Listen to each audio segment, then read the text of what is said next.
What's happening, everyone? My name is Speedstreak and welcome back to Danganronpa Trigger Happy Havoc. As you remember from the last time, we started the trial, and the reason why I wanted this to be a two-parter trial is because, for one, the last trial that we did went way too long. So, that's right, that's why. So anyway, so far we figured out that Hiro cannot actually be the killer, but we discovered that one of our friends, Taka, was killed in 6 in the morning, which was before we met in a dining hall, and before Celeste was attacked, and before Hifumi was killed. So it looks like all the alibis are completely gone for everyone. So, well, as Kyoko says right here, because when he was killed, we hadn't met up in the dining hall yet. So anyways, let's continue. That may be true in the case of Taka's murder. But what about Hifumi? But all of our alibis still hold true for Hifumi's death. That's true. But all alibis hold true for Hifumi's death.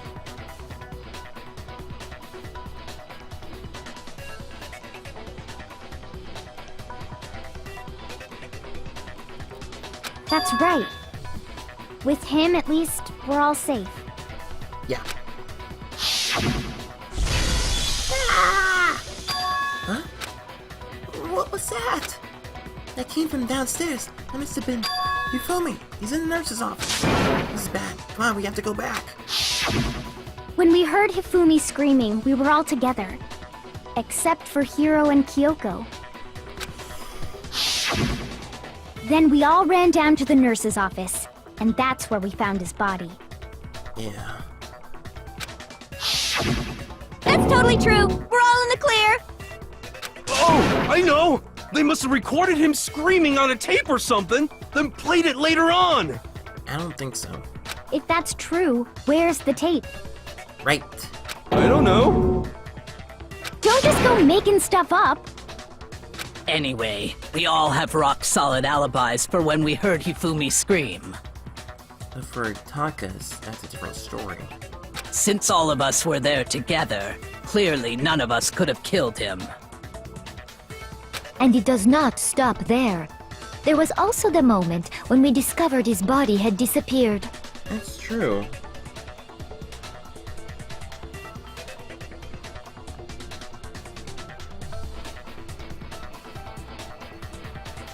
When his body vanished from the nurse's office, Hina and I were in the bathroom together, while everyone else was in the equipment room, correct?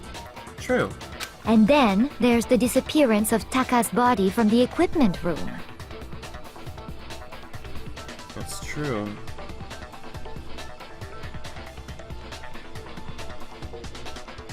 At that time, we were all gathered together in the nurse's office because of Hifumi going missing. Yeah. Well, don't forget, I was passed out in the equipment room the whole time. That's true. Wait, then what if Genocide Jill did it? She could have dragged Taka's body out of there right then! No. She said she was just passed out. Even if she could pull that off, there's no way she could have done the same with Hifumi's body. That is true, Byakuya. Because, as we just established, she was passed out in the equipment room when his body disappeared. Please listen, please listen. Besides, I didn't do either of them anyway. That's true. You didn't have your trademark scissors. In other words, it is impossible that any of us could have killed Hifumi or moved either of their bodies. True that.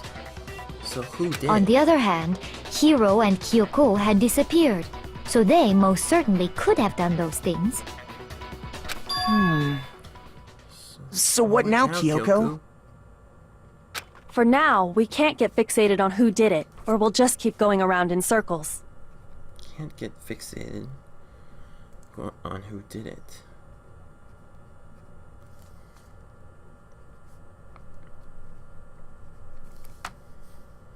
So instead of who, I propose we start talking about how. Instead of who, focus on how.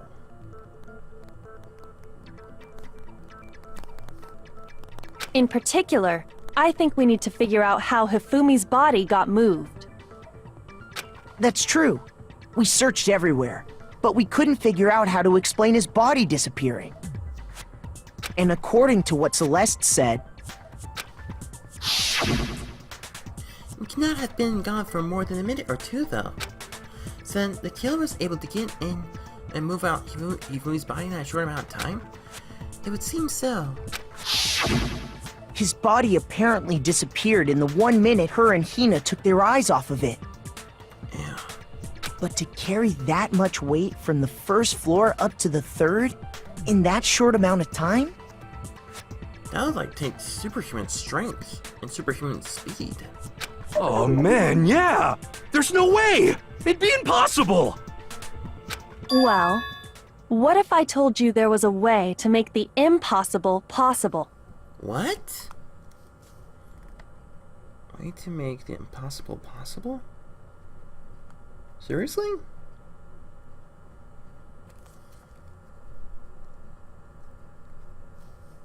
What? How? If the dead body were to move itself. What?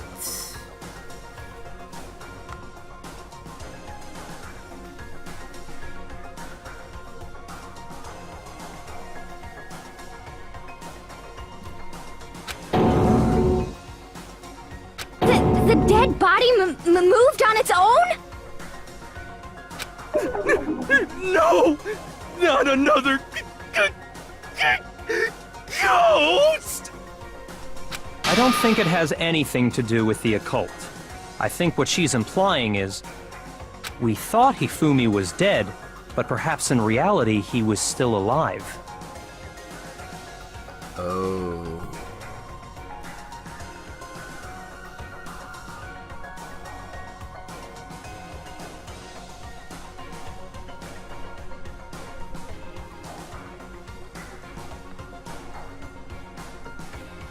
That might be an explanation. Oh, we should have checked him. Oh my gosh, we should have checked him and we should have saved him. He was alive? Are you saying Hifumi wasn't carried out of the nurse's office, but simply walked out on his own? But I mean, we found his body. He was dead. Perhaps he was simply playing dead. What? That it isn't possible. The idea that Hifumi was still alive.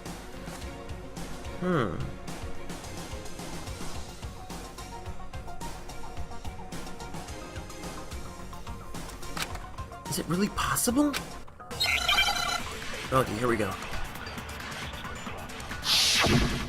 Make your argument. Okay, let's see what the truth breaks are. Broken wristwatch. Okay then. Are you saying that when we first found Hifumi in the nurse's office, there's a chance he was actually still alive? No, it is impossible. Hifumi was dead, without a doubt. And you know that how? Surely you heard the body discovery announcement along with the rest of us. Hifumi's dead body had been found. And that is why the announcement was made. Are we really so sure about that? Maybe the announcement was intended to signal someone else's discovery. Oh crap. Yeah. Oh shoot. No, that was bad. Shoot! Actually, Are you saying that when we first found Hifumi in the nurse's office, there's a chance he was actually still alive? No, it is impossible. Hifumi was dead, without a doubt. And you know that how? Surely you heard the body discovery announcement along with the rest of us. Hifumi's dead body had been found. And that No, that is was why too the close. announcement was made. Are we really so sure about that? Maybe the announcement was intended to signal someone else's discovery. someone Hifumi and Taka's bodies were discovered at almost the exact same time. Are you saying that when we first found Hifumi in the nurse, there's a chance he was No. It is Hifumi was dead. And you know that How? Surely you heard the body discovery announcement along with the rest of us. Hifumi's dead body had been found. Here we go. No, that's wrong. Let's do a Taka's body. Was the body discovery announcement that was made really intended for Hifumi? Yeah, because if he was still alive, and when the other group found Taka's body... Of course it was. The announcement played right after we discovered his body. Maybe. But that was also the same time that Taka's body was found. Yeah. That's right. It wasn't long after finding his body that we heard the announcement. That's true. So there's a good chance we've made a mistake in there somewhere. I think we've confused whether the announcement was for Hifumi or Taka. First of all, if 2 bodies had been found, there really should have been 2 announcements. That is actually pretty true. Maybe Monokuma simply got lazy and rolled them together into one. I don't think so. What do you say, Monokuma? Any comment? Well, it's a very sensitive issue, so I can't go into too much detail. Monokuma. But what I can say about the body discovery announcement is that it's only broadcast when 3 or more people find a dead body for the first time. So there were 3 people with Byakuya, Toko, and Sakura. That didn't answer our question, man. We're asking if you're a lazy bum. No, actually, that was plenty. Really? He said it's only broadcast when a body is discovered for the first time. Which means, even if we find the same body again later, he won't make the announcement again. That is true. There were 2 announcements. One was for Taka and one was for Hifumi. Hifumi's was discovered later on when Taka was moved.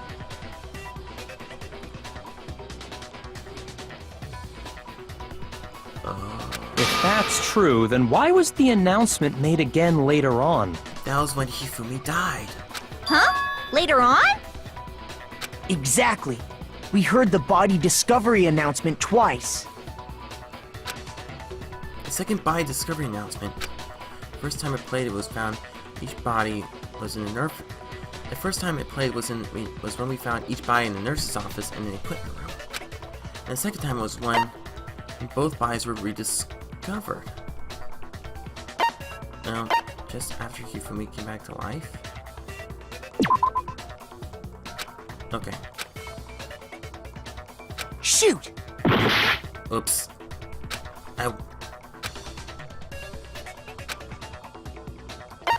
Both bodies were rediscovered.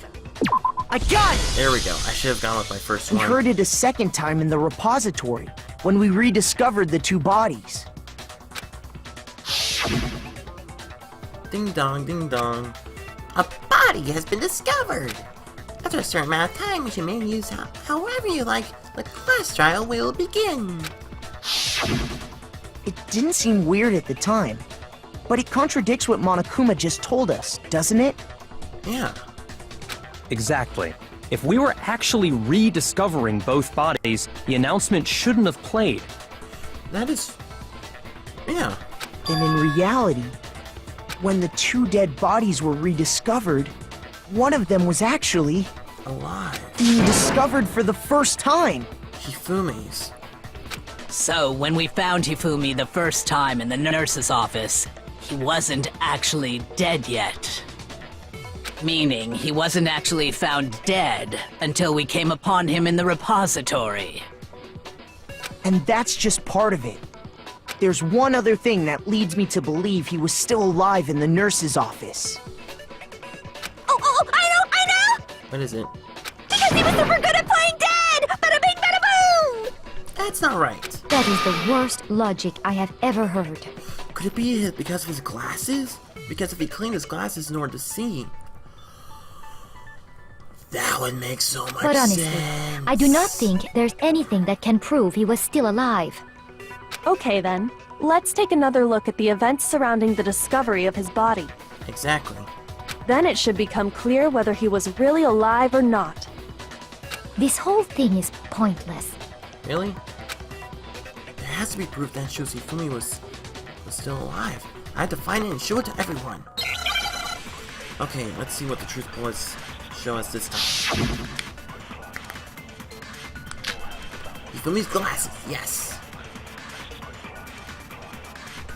Well, here's one thing we do know.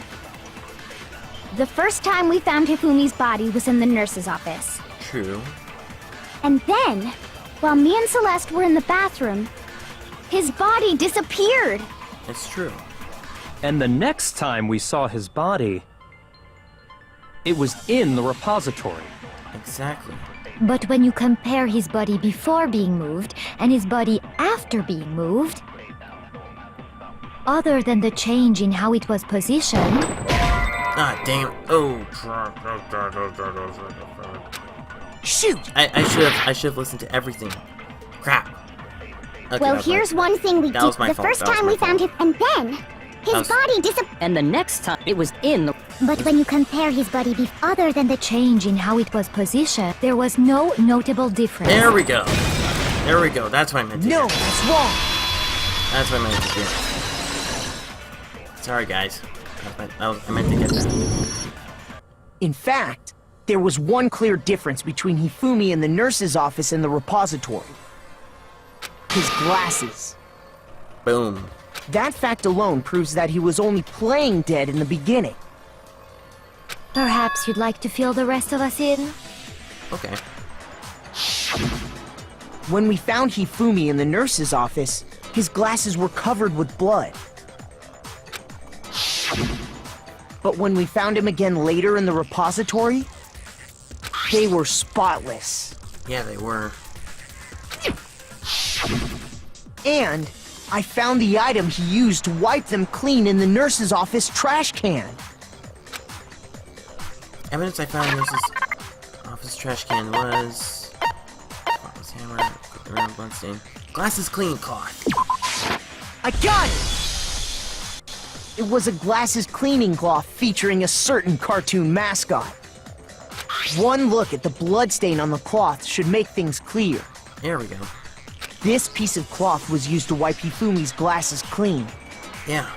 And the mascot on the cloth is the same one that's on the digital camera, right? Yeah. And whose digital camera was it? Hifumi's, of course.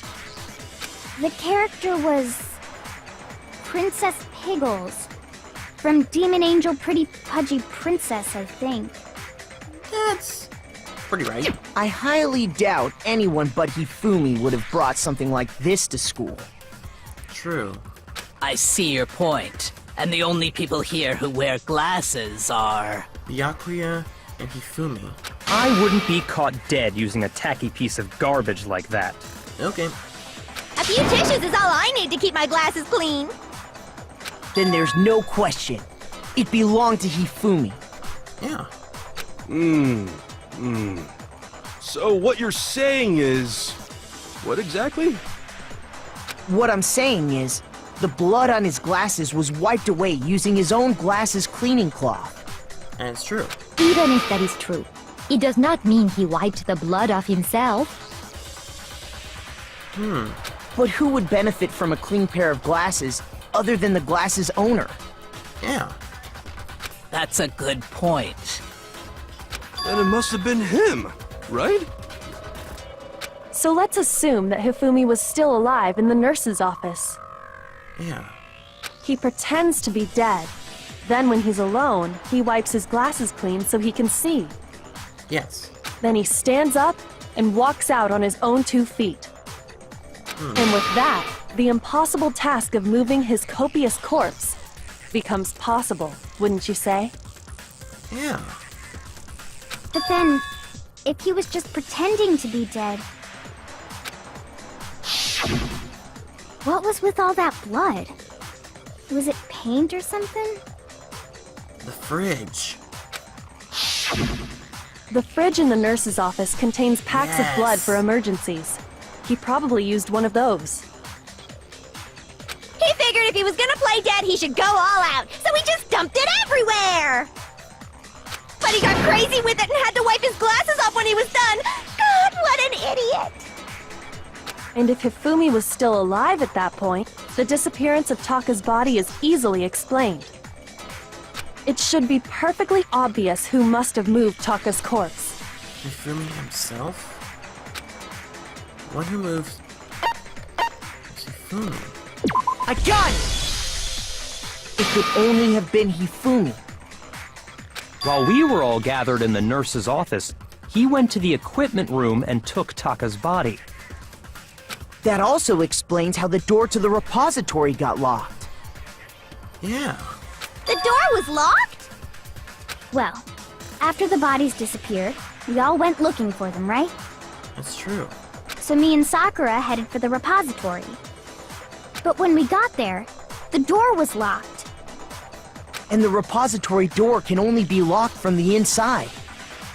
Which means, when Hina and Sakura got to the repository, someone was already inside. Hifumi. And it could only have been Hifumi, who just finished stashing Taka's body there. He convinced us all he was dead, and when he saw his chance, he dragged Taka's body to the repository. So, Hifumi wasn't just another victim in this case. He was one of the assailants. Oh. Hifumi. One of the assailants.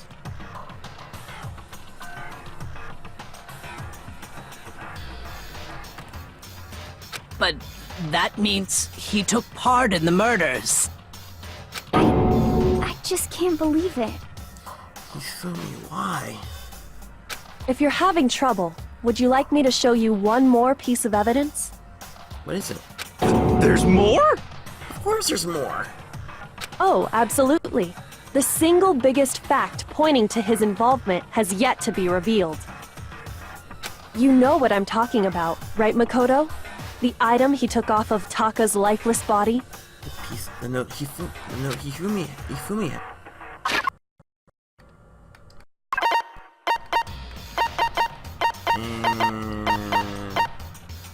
No, Hifumi had. I got it! You're talking about the note Hifumi had hidden away, aren't you? Yes. Hidden note? That's right. We found it stuffed in his pants. Don't ask where. What? In his pants? Okay. Yes, his pants. Okay, well, forget about the pants for now. Yeah. Take a look at what the note says. Yeah, let's read it. I found a hole. Maybe we can use it to escape. Monokuma can't find out, so don't tell anyone else for now. Let's meet in the equipment room at 6 a.m. Ah! That's the note I was telling you about! The one that told me where to go! Huh? Wait, this one's a little different. In my note it said, Monokuma can't find out, so don't tell anyone else for now. Let's meet in the rec room at 1 a.m. I see. Then this note isn't the same one Hiro got. Yeah. It's not the same? No. In other words, the killer got in touch with another person besides Hiro. Taka. And that person could only have been...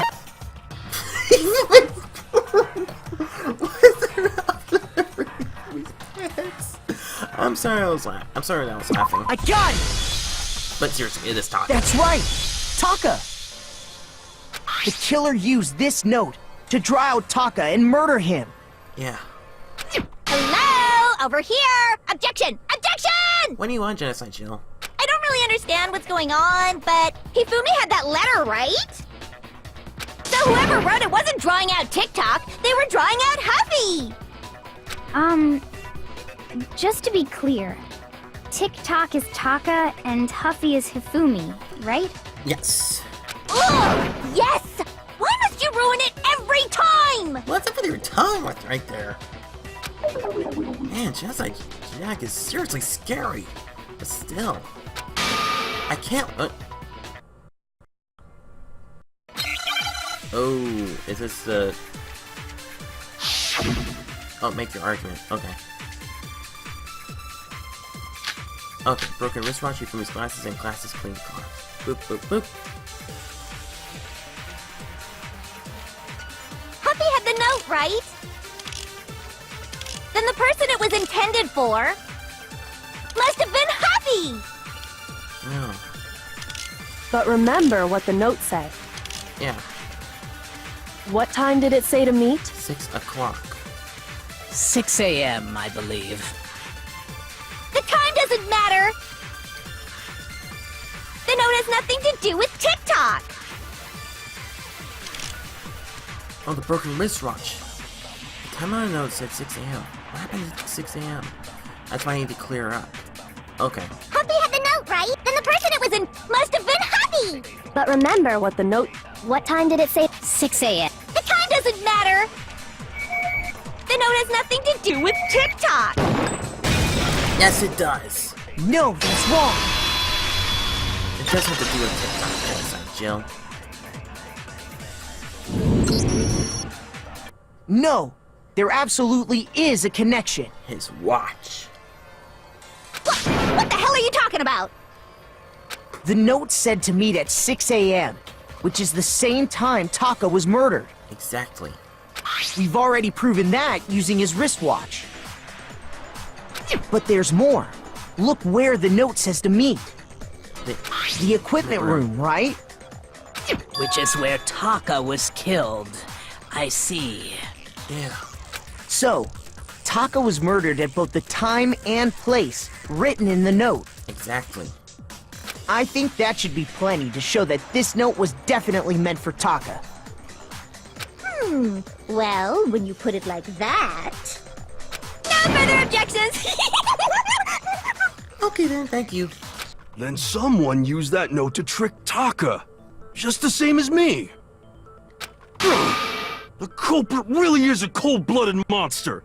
Telling people they'd found a way out. But if they gave the note to Taka, what was Hifumi doing with it? That is true. Stuffed down his pants, no less! Most likely, Hifumi stole it off Taka's corpse after he died. Yeah. He stole it? Yeah, because because Taka had a ripped piece of paper out with it. Where's your proof? Go ahead, show us. Okay. Proof that Hifumi stole the note from Taka. It was... Kiyotaka's scrap piece of paper. I got it! When I searched Taka's body, I saw that his lifeless hand was gripping a small scrap of paper. Yeah. If I'm right about this, the sheet of paper this piece came from is... This piece connected together? I knew it! It fits perfectly with the note we found hidden on Hifumi. Exactly. Then Taka's scrap and Hifumi's note. Yup, they're from the same piece of paper. Hifumi had the note meant for Taka, while Taka's corpse still grasped a small piece of that note. Yeah. There's only one way to explain it. What do you mean? Taka died clutching the note. Hifumi tried to free the note from his death grip, It's true. leaving behind only one small scrap. Yeah. Did I get all that right? You did, Sakura. That means Hifumi knew the note was important. Exactly. Which proves that he was an accomplice in the murder. Oh, Hifumi was an accomplice. But who was the true murderer?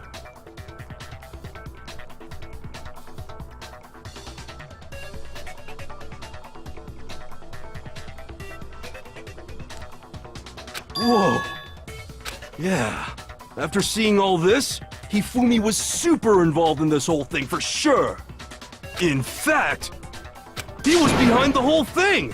In fact, he's still alive. I don't think so. Sorry, no.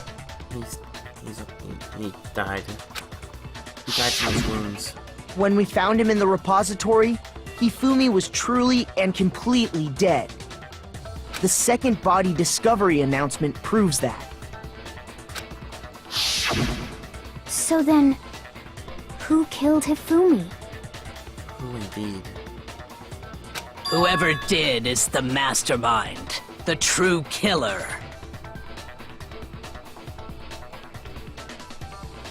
Killed him is the true killer. He was killed in the repository, so he must have been killed not long after transporting Taka's body. So, he must have been killed after Taka's body vanished, but before we found both bodies in the repository. During that time, we'd all split up and were searching for Taka's missing body. Yeah. In other words, during that time, none of us have alibis. It's true. Wait, but me and Sakura were together. Stop trying to steal the spotlight, you stupid walrus! What? Who are you calling a walrus? Anyway, when they were killed bothers me too. But there's something that's been bothering me even more. What is it, Yasuhiro? And what might that be? The weapon they used to kill Hifumi!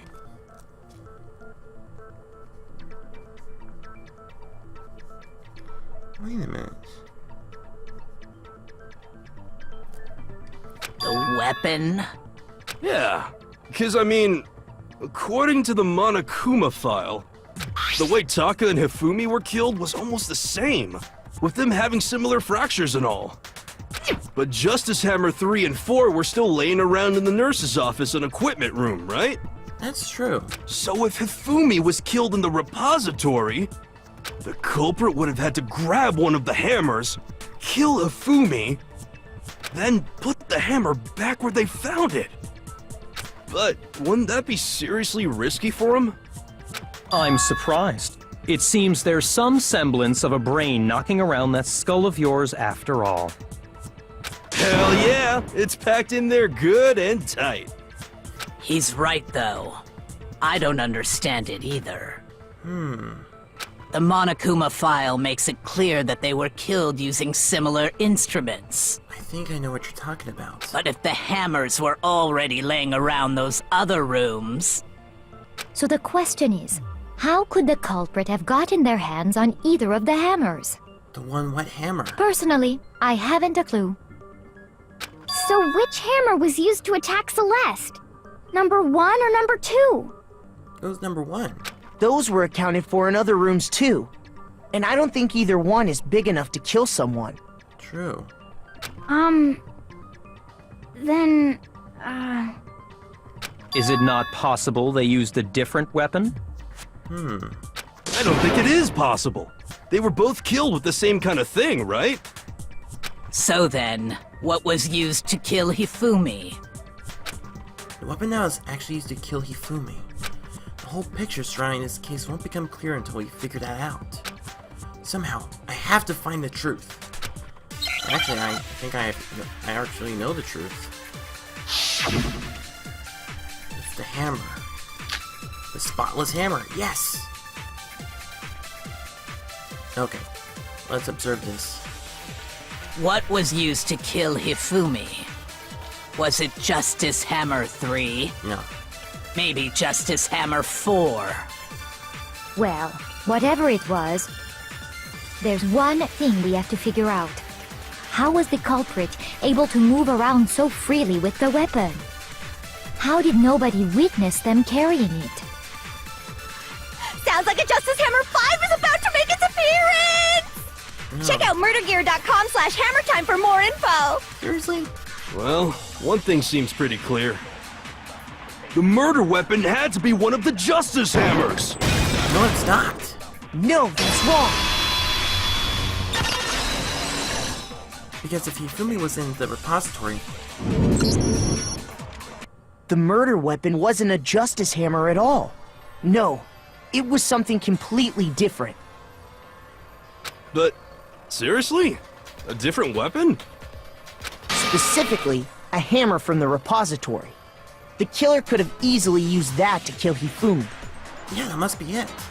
Now, all the hammers in the repository were covered in flecks of grit and debris. That's true. But for some reason, one of them had been scrubbed clean. huh? And the reason it had been scrubbed clean was most likely because it was used to commit murder.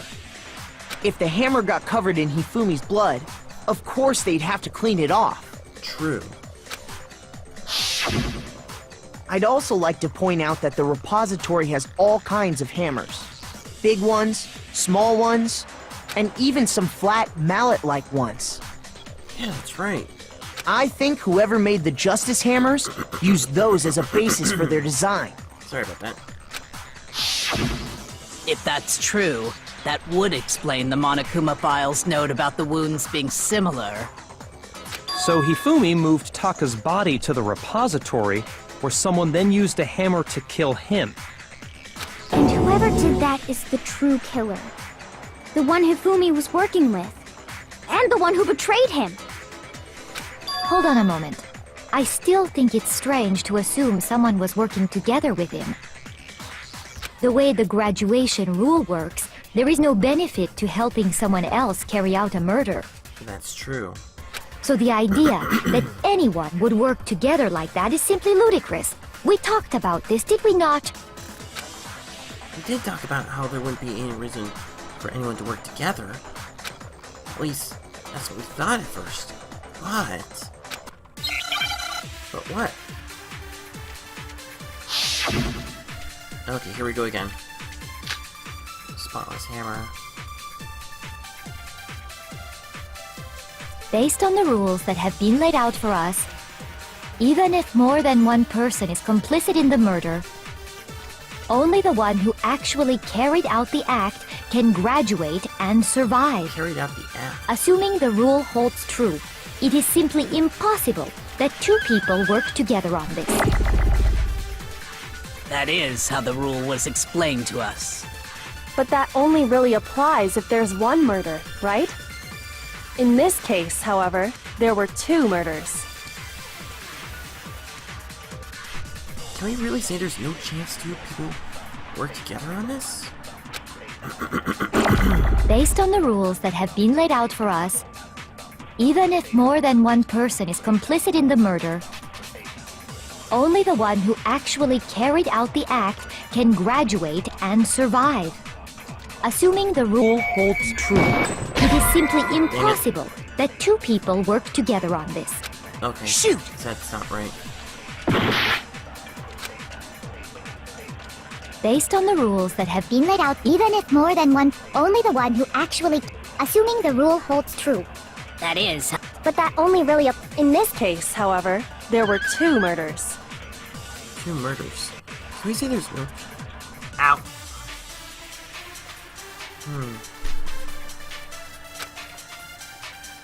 Based on the rules that have been, even if more than one, only the one who actually, assuming the rule holds true. It is simply, That is. but that only really applies. In this case, however, there were two murders.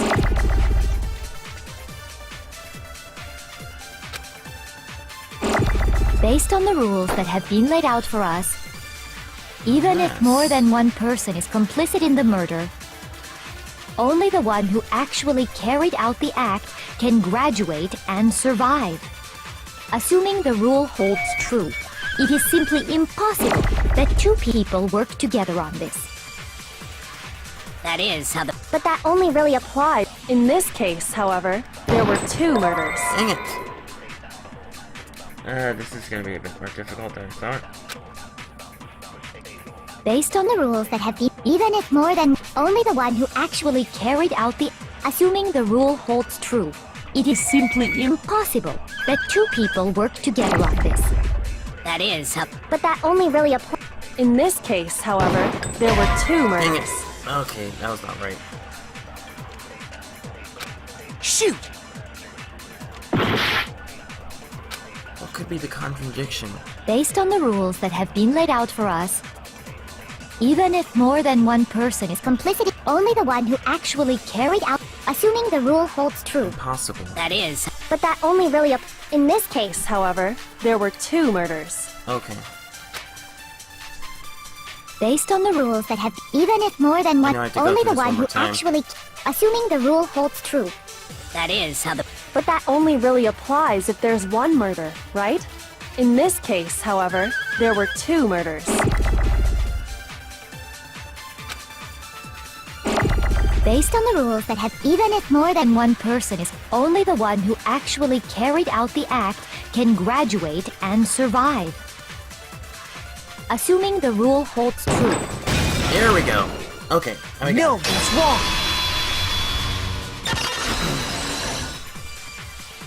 Break time. Since there were 2 murders, it's at least plausible that more than one person was involved. Plausible. What do you mean? If there'd only been 1 murder, then yes, the idea of an accomplice isn't really worth considering. That is true. Naturally, if only 1 person can be saved per murder, an accomplice has no risk versus reward benefit. That's important. Oh no. Sorry, it's a pen.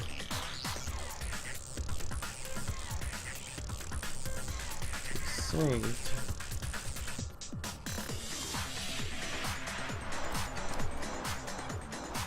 Accomplice has no risk versus reward benefit.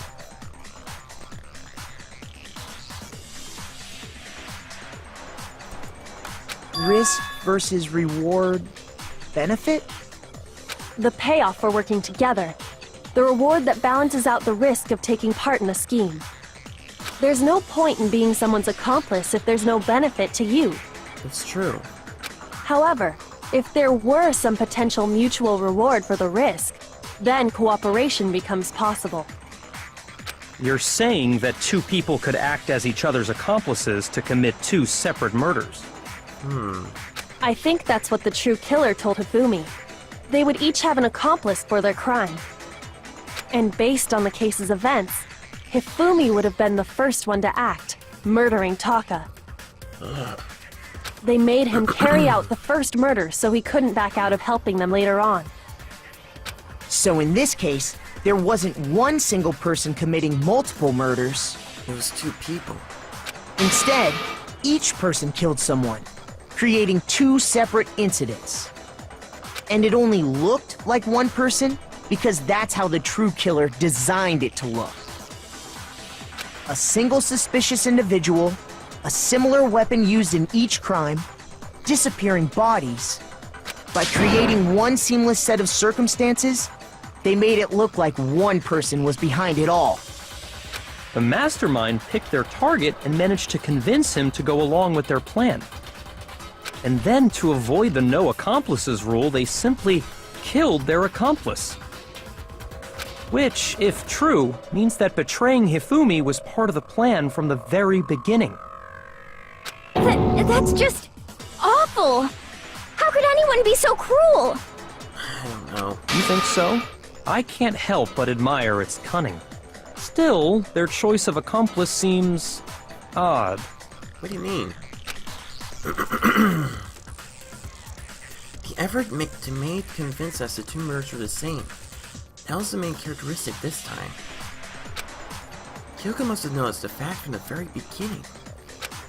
Which is why she said not to look at this as a series of connected events, but entirely separate incidents. Kyoko really is amazing. Although, if you think about it, she's almost too amazing. Like, it's almost unnatural how good she is at this. I understand how an accomplice could be involved, but then who was the one pulling Hifumi's strings? True indeed. That's problem numero uno right now. The true killer manipulated Hifumi to carry out a murder of actions and in the end, murdered him.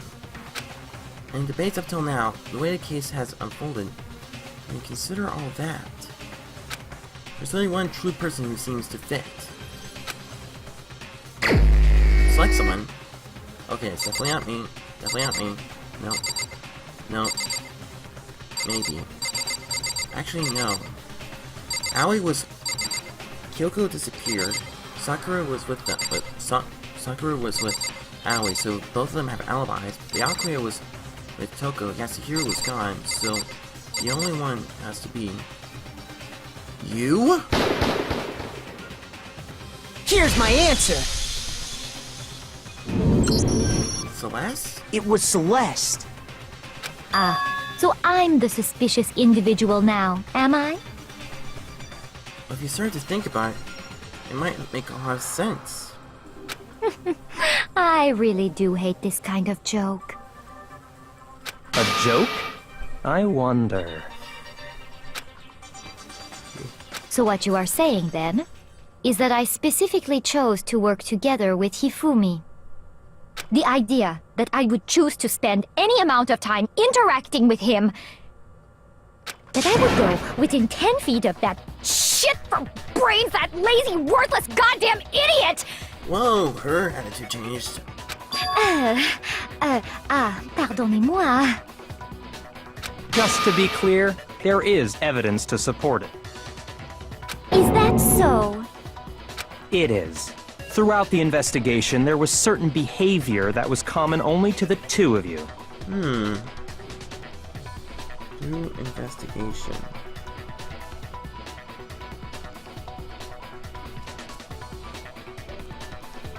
Certain behavior.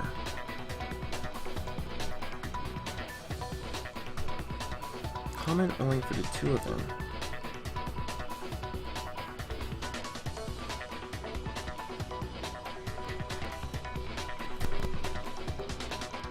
Considering what we've learned so far, it only further proves that the two of you were working together. What is that Hifumi and Celeste had in common? Encountering the suspicious individual? I got it! It has to be. The behavior they had in common has to do with the suspicious individual in the suit, doesn't it? The only ones who ever actually saw Robo-Justice firsthand were Celeste and Hifumi. True. Shush. The adults are talking now. What? Why did you shush me like that? Sorry. As he said, only Celeste and Hifumi ever laid eyes on the costumed individual.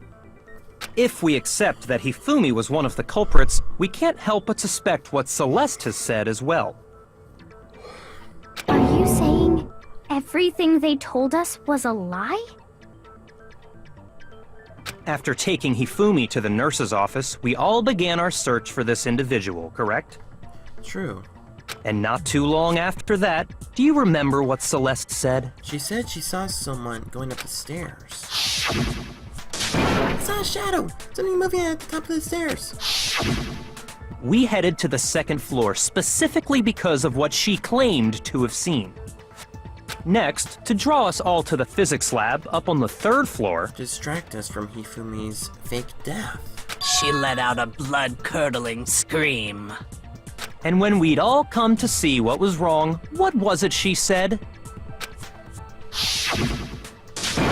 What's wrong? That was a rather intense scream for someone like you. I saw him! The strange costume man!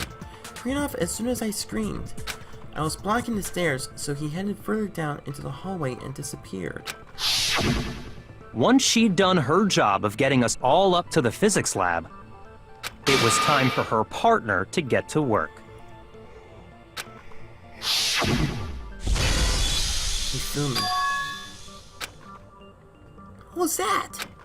I came from downstairs. It must have been Hifumi. He's in the nurse's office. This is bad. Come on, we have to go back. It was to get us to divide into two groups.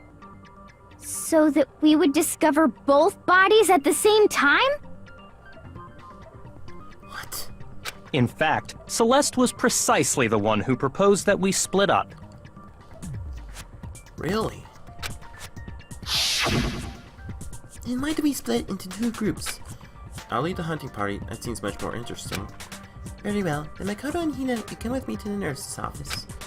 I'll lead the capture of the suspicious individual to Toko, Byakuya, and Sakura.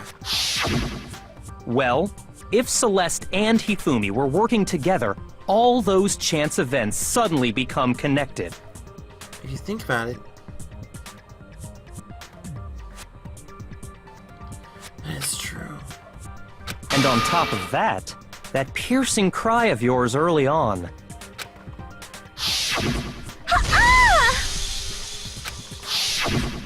That was to signal Hifumi, wasn't it? Oh.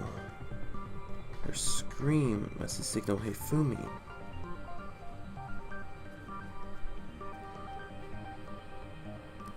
And his scream was to signal her.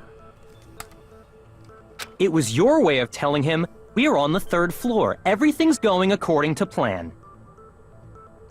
Why else would you let out a scream that could have carried across the sea? Do you have anything to say, Celeste? I just realized another strange thing. What is it, Makoto? When we found Hifumi in the nurse's office, who we now know was only pretending to be dead, I certainly was not expecting this. I did not mention that Hifumi would be murdered. Celeste, you were the first one to say he'd been murdered. You wanted to make sure we wouldn't have any doubt in our minds. Yeah. I don't believe it! Everything, the whole thing was one big act! Hina, you were with Celeste when Hifumi's body disappeared, right? That's true. Yeah. I was feeling kinda sick, so Celeste took me to the bathroom. Wait! Then that was... She wasn't worried about you. She just saw a chance to help Hifumi sneak out of the nurse's office. Each piece isn't much by itself, but start putting them together and the picture gets very ugly indeed. Wouldn't you agree, Celeste? I have no idea what you mean. Don't bother trying to deny it. You made one fatal mistake. What was that? Oh, did I? I didn't even catch it myself when you first said it, but looking back, I can say that that one little slip-up was your undoing. What are you talking about? Looks like it's time for the bullet I'm thing. talking Bullet about time. what you said Time after bullets. Hifumi's body disappeared and we returned to the nurse's office. Oh, that's right.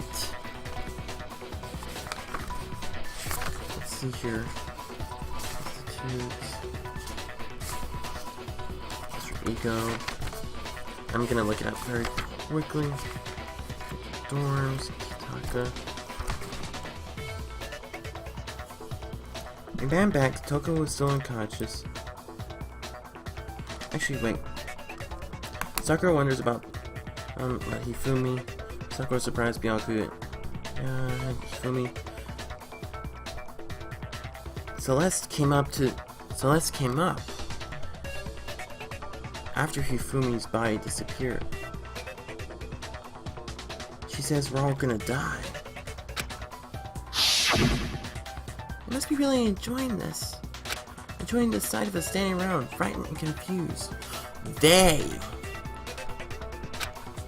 We're all gonna die here. We're all gonna die, just like those guys died. I remember her saying that too, but I don't understand what's so strange about it. Then pay attention. Sakura, Toko, and I were first to discover Taka's body in the equipment room. That's true. Then Makoto showed up and told us Hifumi had been killed. So Sakura and I left with Makoto. Yeah, and of course, Toko was unconscious. Once we were in the hall, we ran into Celeste, and the four of us headed to the nurse's office. Yeah. Now, the entire time we were together, none of us said anything about Taka being dead. That's right.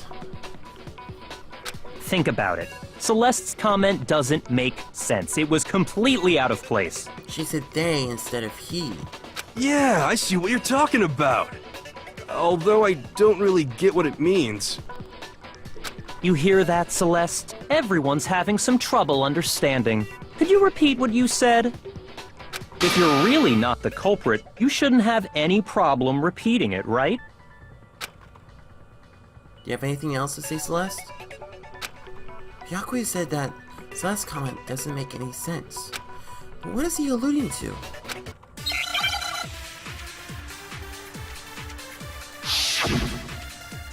Okay, so here we go. Welcome file number 3.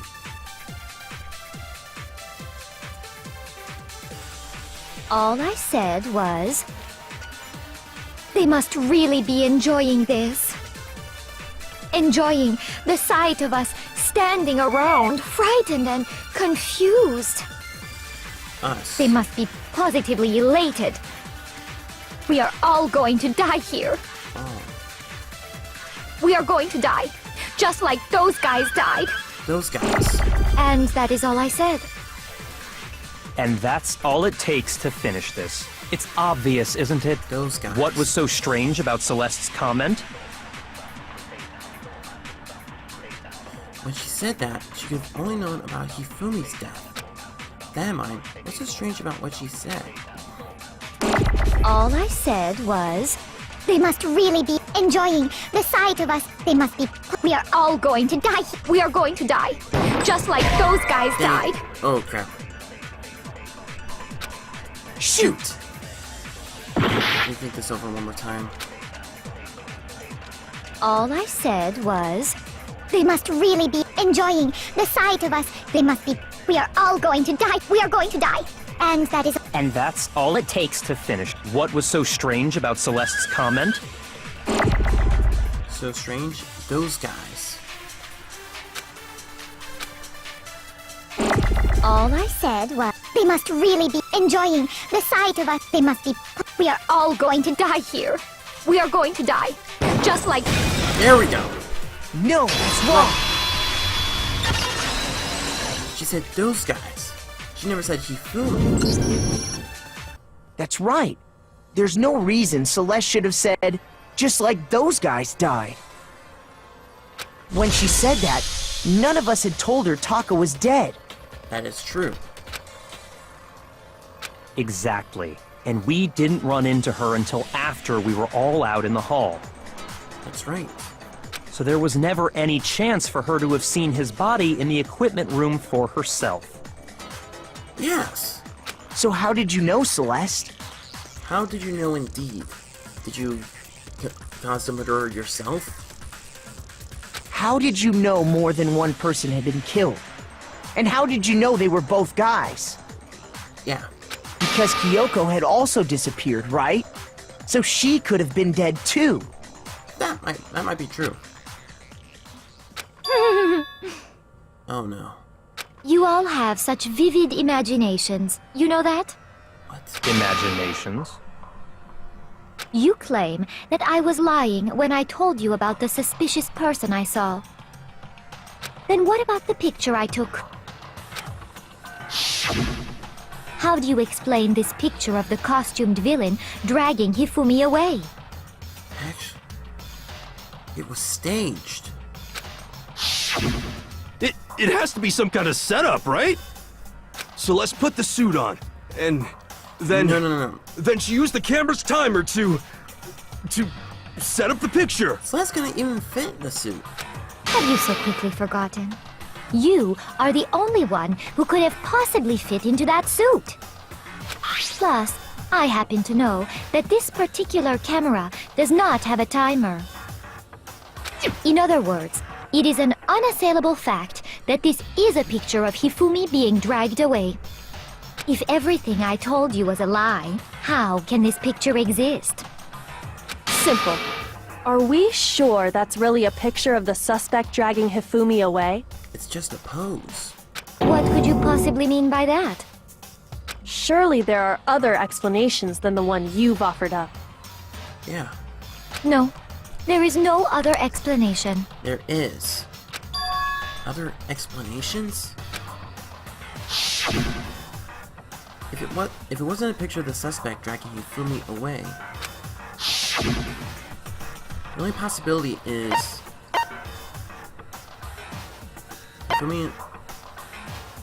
Hifumi is dragging the suspect away. I got it! It's not a picture of the suspect dragging Hifumi away. Hifumi was dragging him. I would say it's a picture of Hifumi dragging the suspect away. Oh, got you right there, Celeste.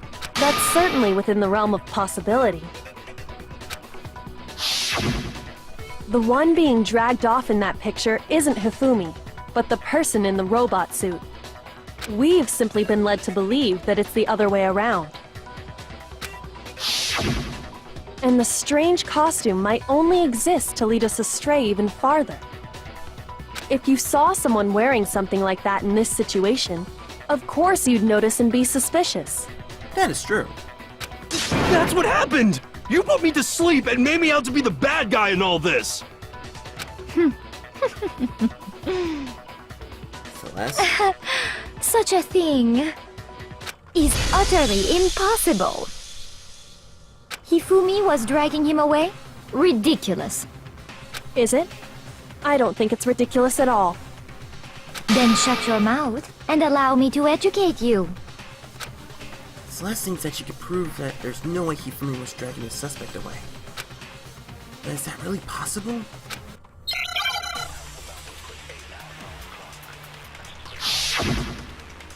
Okay. Rebel Justice costume, Yasuhiro's message, Justice Blueprint. Rebel Justice Blueprints.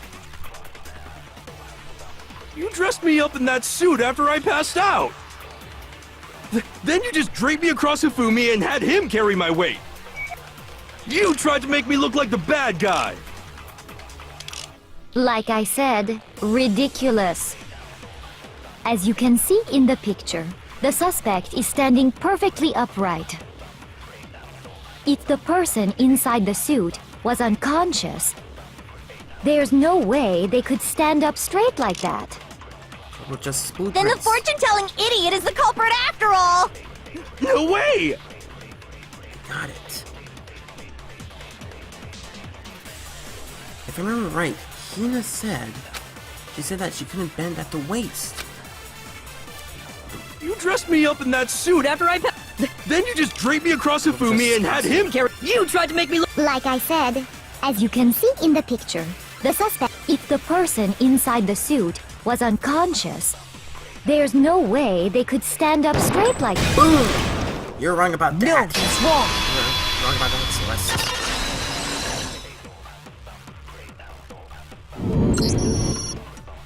No. Even if the person inside the suit were unconscious, they could still stand up like that. Yeah. Because that Robo-Justice suit had a certain characteristic. It couldn't bend at the waist. You totally can't bend at the waist. Seems like a pretty obvious oversight. That's right! They totally made a mistake when they made it, so it couldn't bend at the waist. Yeah. I'm not so sure that was a mistake. Really? I think the suit was designed from the beginning to be used the way it was. Really? Oh, Celeste is in big trouble now. Celeste and Hifumi took the suit they'd specially designed and stuffed Hiro into it. That's how they were able to fake that whole thing. The point of it all was to make us believe whoever was in the suit was to blame. Well then, I suppose this is checkmate. Checkmate? Oh.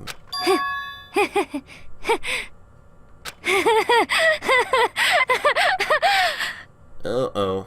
Don't make me laugh, you idiot! What do you mean, checkmate? Oh boy. Her bad attitude's now set up.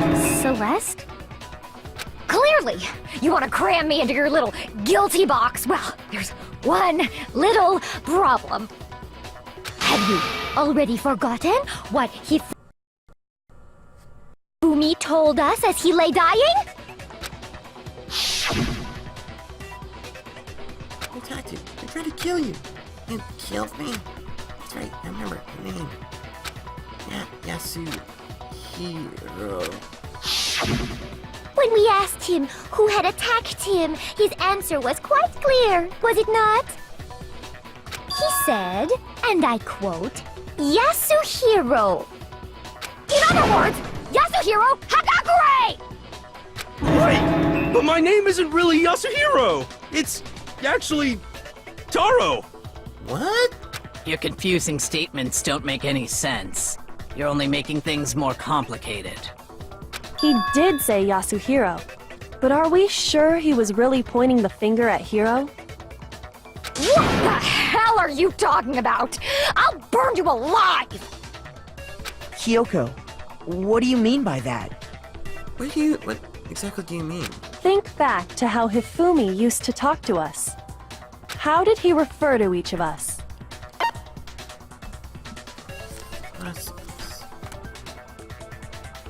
Last names? Crap, I don't know. Shoot! Crap. Think back to how did he refer to each of us?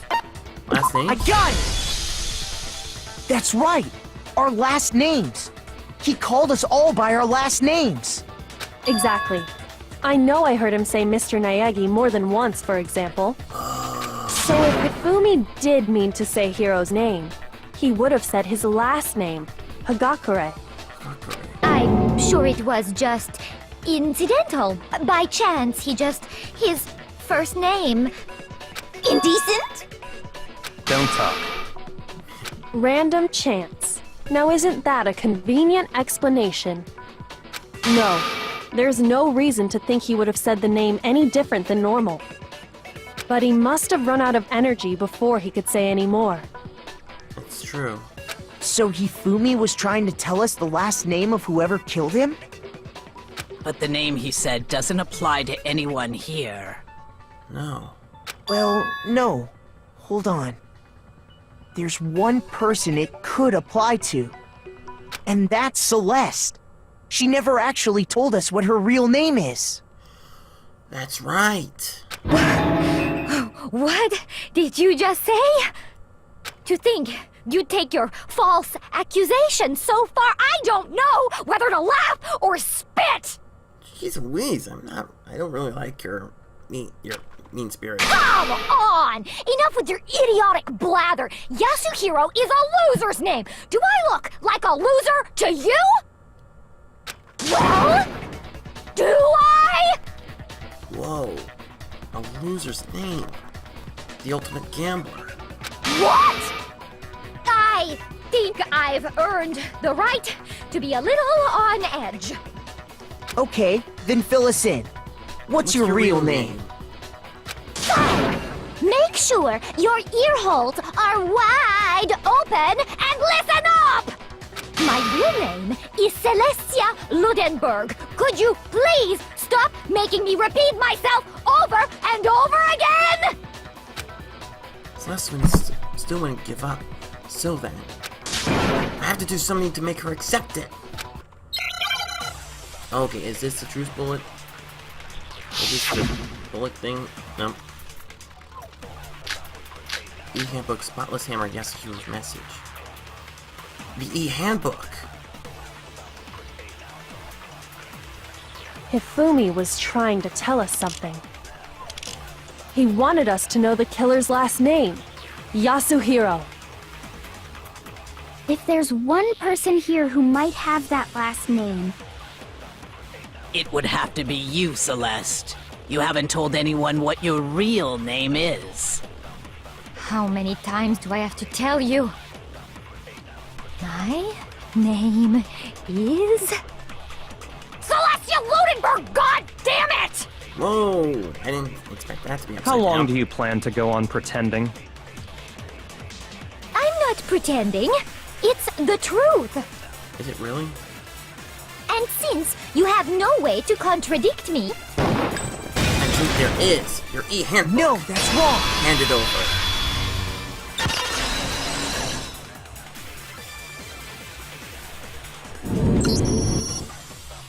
That's it! The handbook! Aha! what? Anytime you turn your handbook on, it shows the owner's name when it boots up, right? That's true. Monokuma told us all about it before.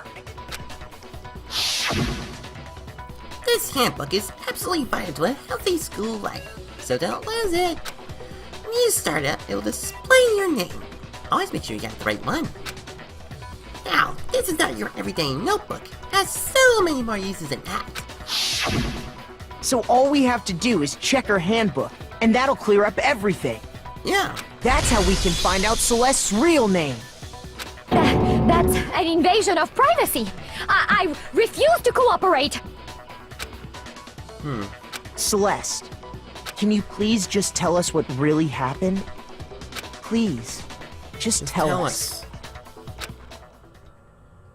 Even when I'm put in check, it's just my nature not to give up. Because...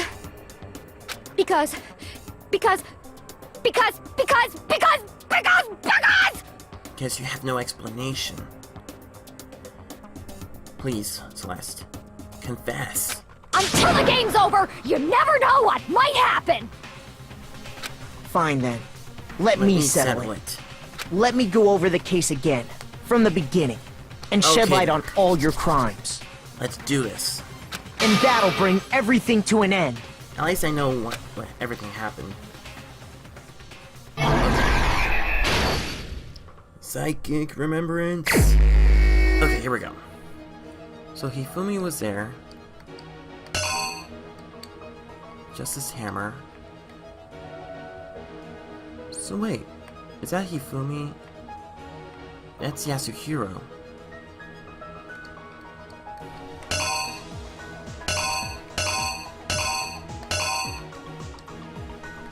Okay, we haven't used that yet. That goes there.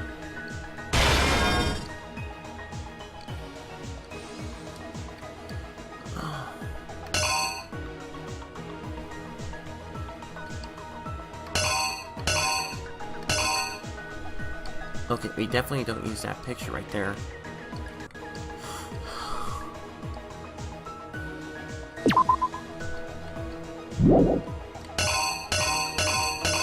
It's just hammer number 4 right here.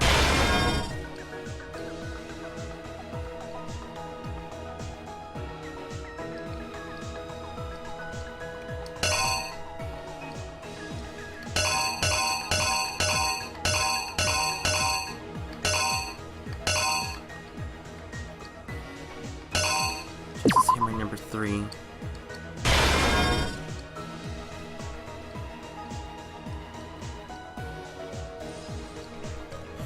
Oh man, this looks a lot bit more morbid than ever.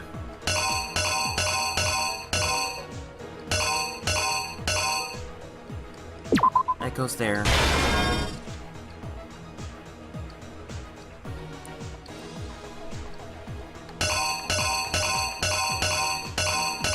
Now where else? There it is. Oh my gosh. I mean, looking through all this is a lot worse than I thought. Oh. Wait a minute. I think I know where this part goes. Shit, no. This watch. It's after 6.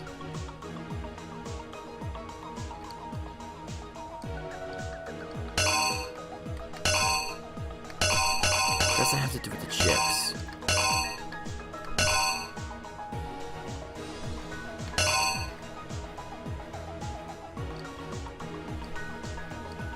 Let's see here. Yasuhiro was there.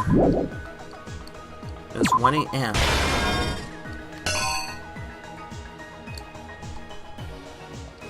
It was 6. Oh, that was past 6.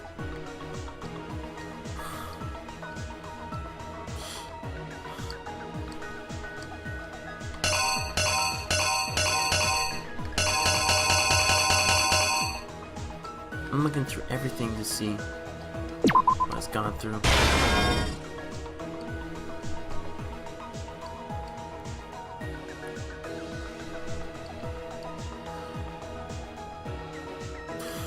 I can't believe on why they would do this.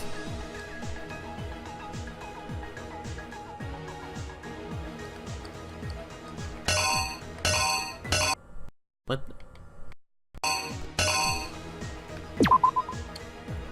I don't know if it would be there.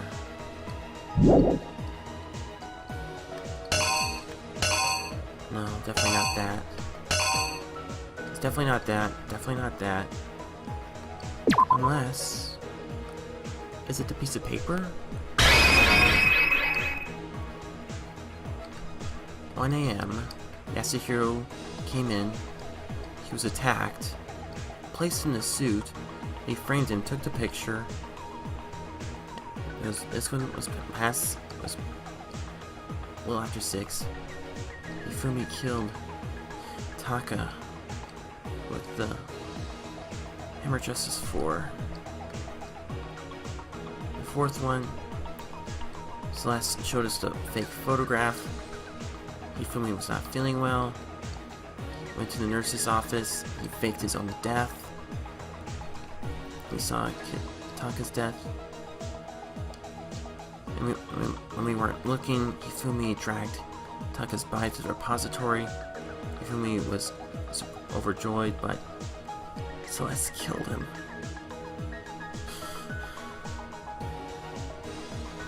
It is very, very... Oh. This is really too... I hope I got everything Here's right. exactly what happened. I know I may have... Before anything, the killer persuaded someone to help carry... Yeah. Yeah, that was wrong. Crap. Hifumi. Okay, I know. Now I know where to put it. Put this.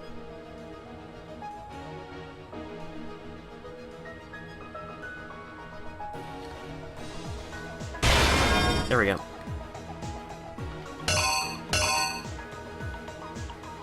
Okay, so everything went... So it looks like everything else is okay. Except for this part.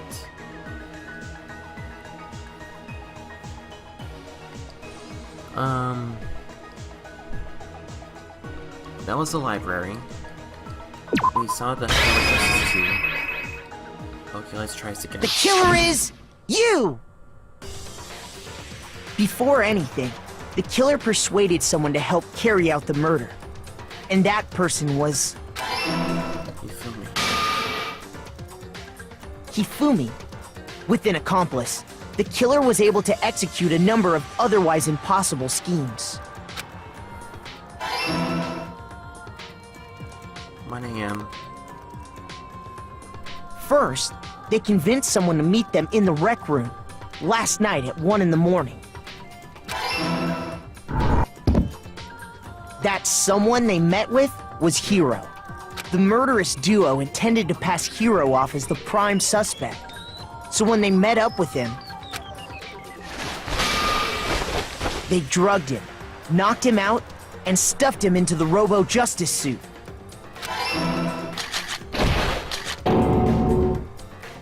Next, Hifumi positioned himself to make it look like Robo-Justice was attacking him, Yeah. while the killer used a digital camera to take pictures of the assault. They did all this just to create evidence that would put the suspicion on Hiro. When they were done with him, they shoved him, still unconscious, into the pool room locker. And then finally, at 6 a.m., they moved into the murder phase of their plan. By killing Taka. They called Taka to the equipment room.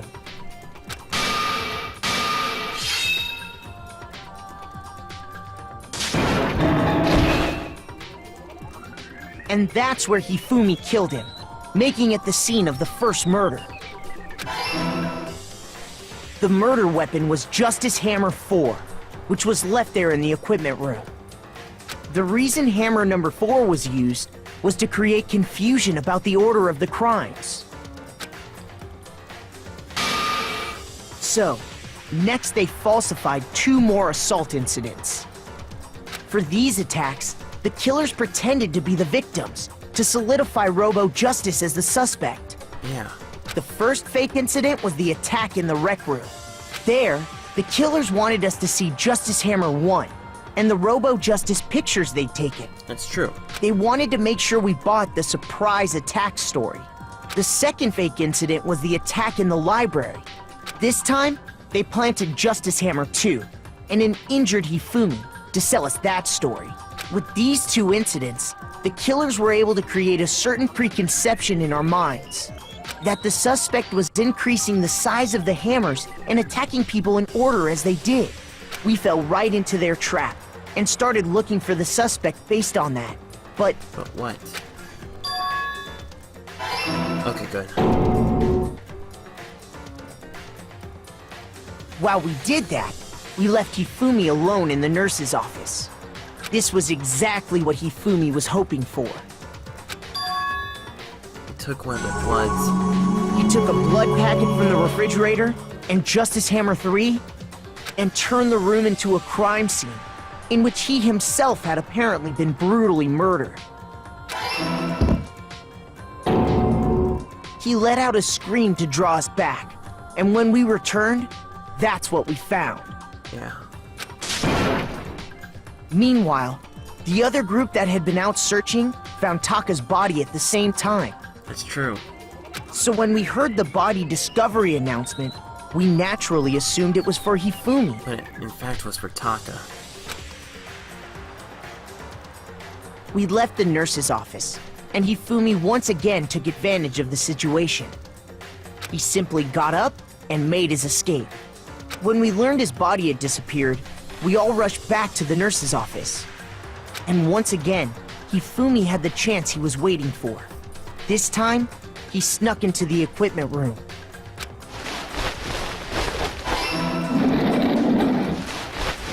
He wrapped Taka's body in a tarp and used the dolly to move it all the way down to the repository.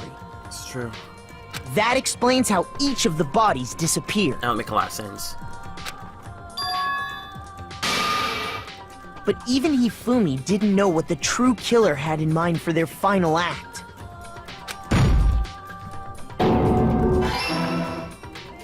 Their plan all along was to kill Hifumi and get rid of the one person who could betray them. And they did it using an ordinary, everyday hammer from the repository. That should cover everything that happened in this case. And the villain behind it all is... Celeste.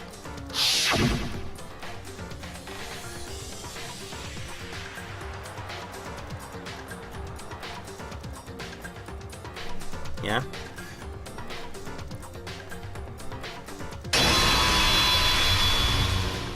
Celeste! Sorry, you lose.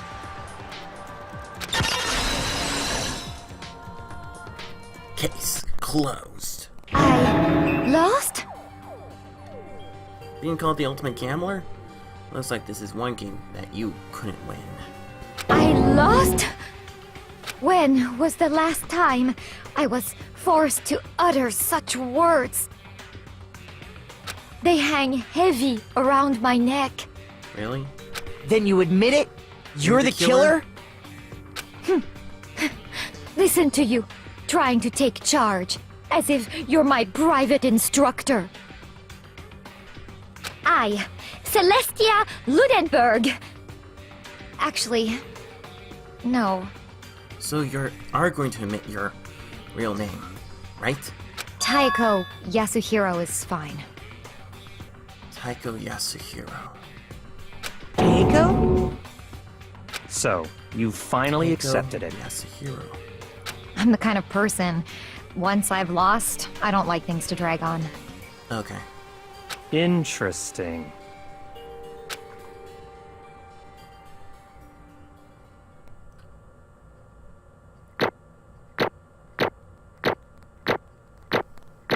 Let's see what we got. Wow, we got an A!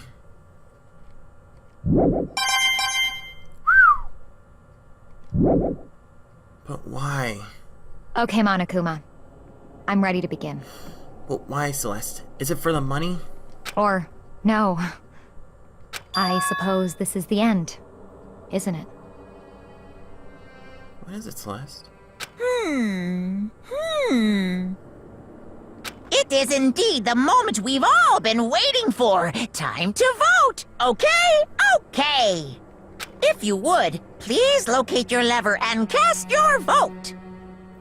Looks like Celeste is ready to accept her fate. And when the votes are tallied, Who will become the Blackened?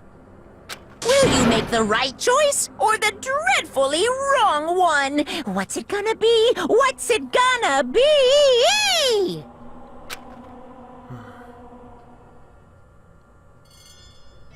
And I'm sorry if the audio is off.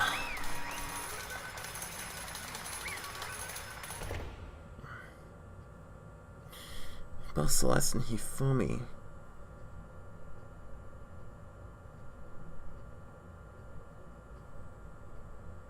What?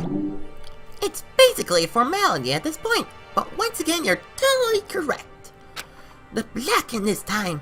The true killer who devised the whole stinky scheme was... Ta-da! Celestial Lenenberg, or precisely, Taka Yasuhiro. Honestly, I lost.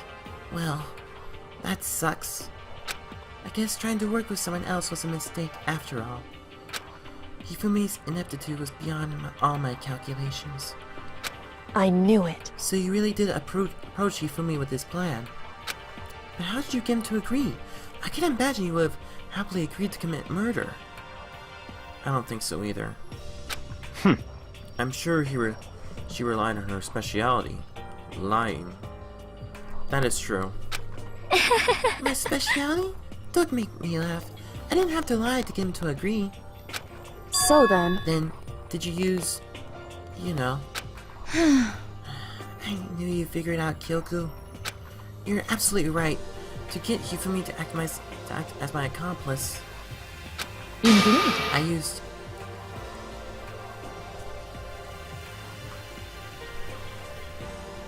You stole her? You stole her? For everyone who's still left, I'll avoid mentioning it by name, but it was the one Hifumi and Taka were both super into. Oh no. You manipulated him. You manipulated one of your friends to commit that murder. Does she mean? Is she talking about alter ego? Say what? What? What are you talking about? just a second. Don't interrupt. We're in the middle of a very important conversation here. I'm totally out the loop as usual. How sad. In other words, Then you're the one that stole it.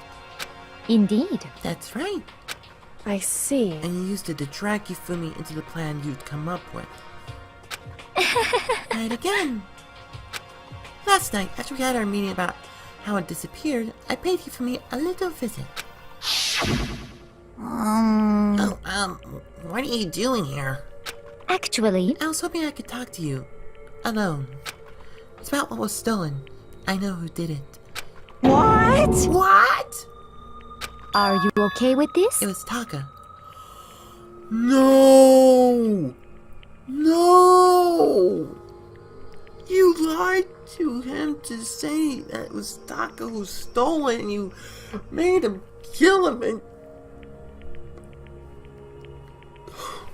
Why? What? So And then, I have proof. Would you like to see it? As it turned out, I found a use for the digital camera. I'd taken you-know-what to Taka's room earlier and took pictures of it there. No! I deleted the picture as soon as I'd shown it to Hifumi, of course. Damnation! So it was him. But how did he do it? She was supposed to yell if either of us got close to her. You are correct, which is why Taka forced me to steal it.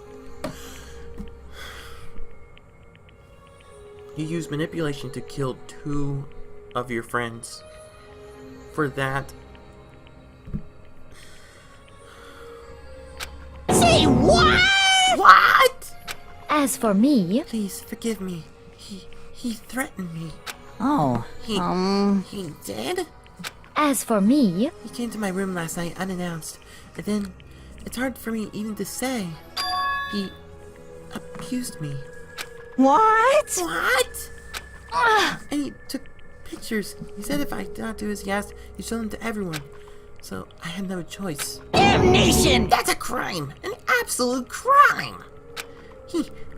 I know he got a little crazy, but Say what? I never imagined he would go that far. It was amazing how completely he bought it. I can express how enjoyable that was. How enjoyable that was? Seriously? I'm about to say something I've never said before in my life. I'm going to kill him! Unforgivable! I'm going to freaking kill him! most Wait, unfortunate. please, if you go now, you'll be playing right into his hands. Huh? Actually, Taka is planning to use her to escape, and he made you his target. What? Escape? You don't mean... Taka is going to try to kill you. indeed. And also he can keep her... And also he can keep her to himself. This Bastard. is unforgivable! Bastard. Unforgivable! You just said that. Honestly, Can we allow him to continue these barbaric acts? Absolutely not! How could I? She... I swear I will save her! Okay. actually, Then, would you like to join with me? It just so happens I've come up with a plan. Huh? I advise a way to reclaim what he has stolen and escape this dreadful skull.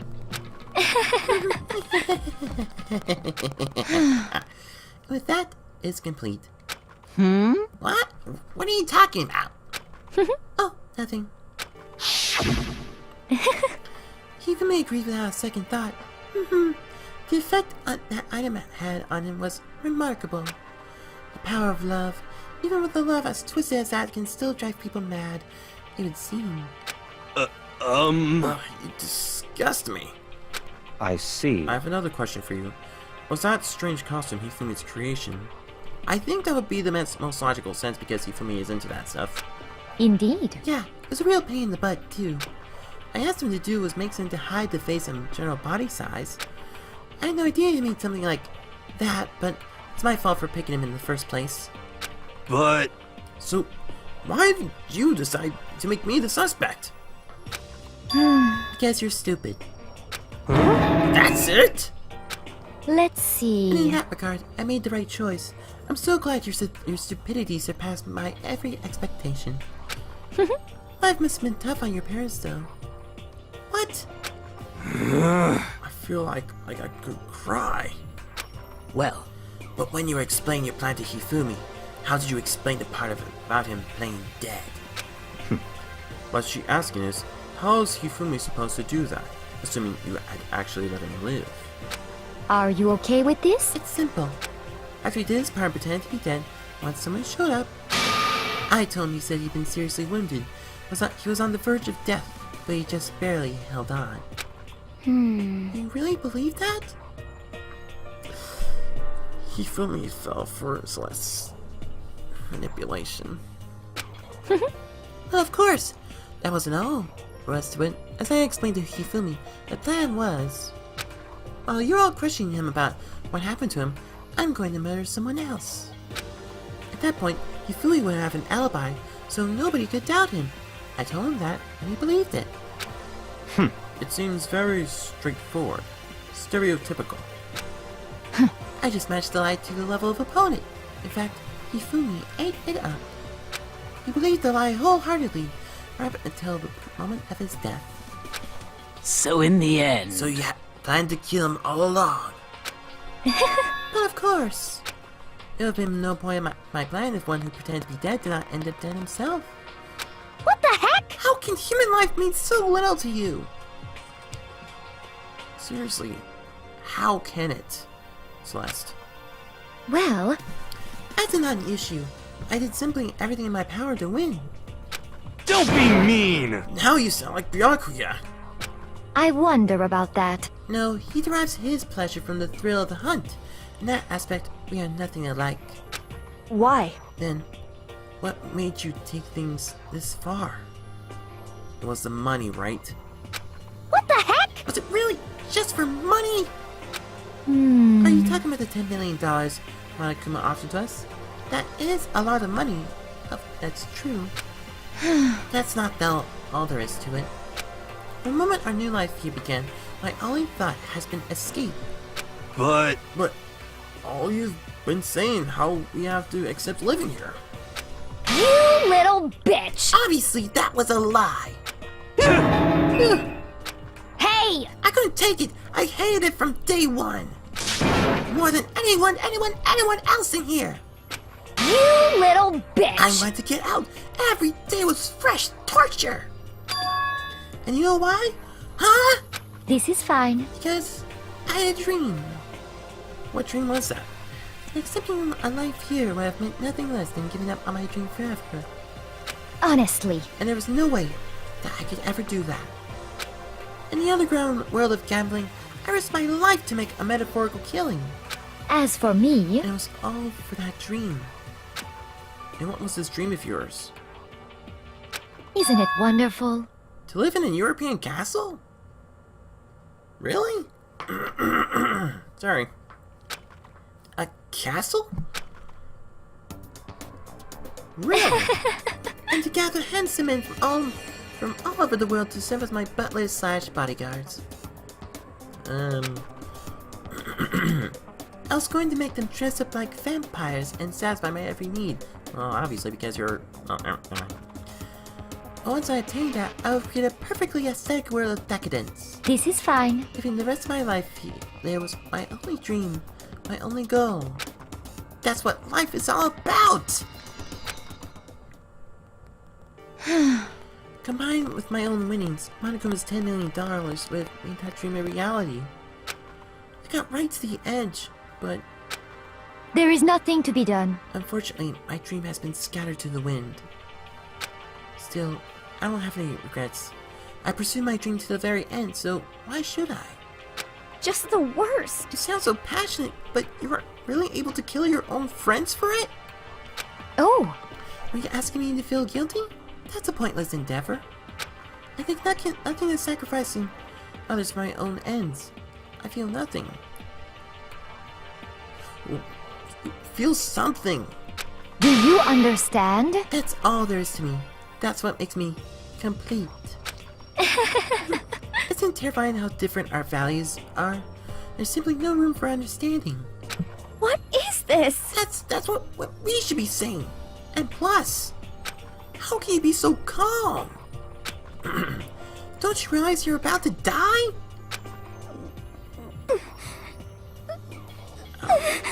Aoi, is Aoi terrified or scared of... I think she's sad of Celestine. Aren't you just scared? My ability to lie is unrivaled, and I take pride in that. It's not just other people. I can even fool my own emotions. The conscious deceives the unconscious. That's why you're not scared?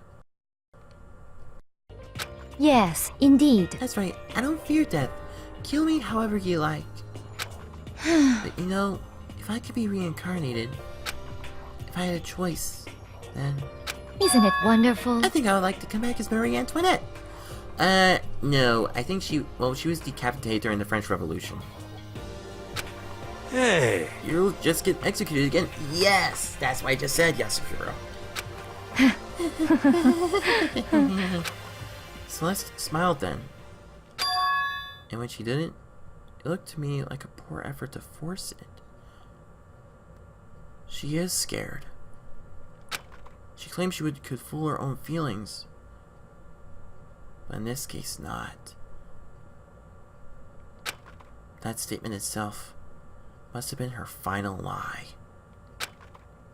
And that weak, fake smile is what betrayed her. Thrills, chills, kills! Done? Now let's get rolling. The block and disturb the peace. I must pay the price. Now then, I prepared a very special punishment. For her, the ultimate gambler. Let's give it every everything we've got! It's punishment time! Oh, not liking where this is going. I guess I'll let Kyoko hold on to this. What? Oh, it's to her room for the computer. Will it really give you the hope you're looking for? I can't say I ever saw it that way. Well, Which is why... Actually, it's not important. what is it? Well then, take care, everyone. Celeste. Perhaps we'll meet again. In another life. Celeste. And I'm sorry about the audio's off.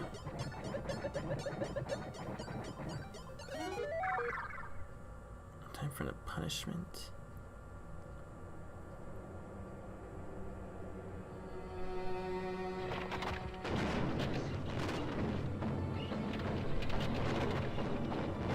What is this? What is that? She's being burnt at the stake?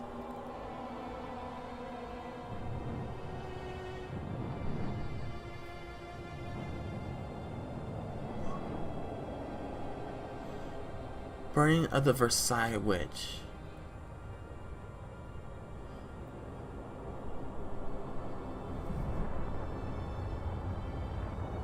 She was burned.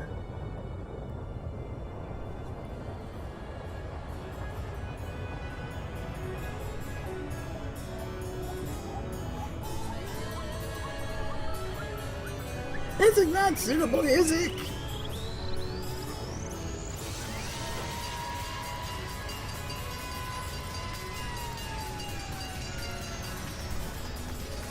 I know the audio is far, but still.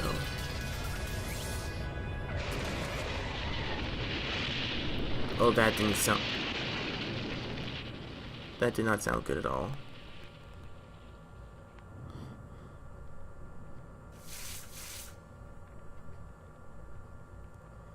Oh no. I don't know what happened.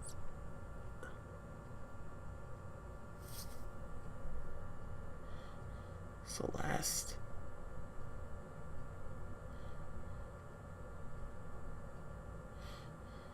What the?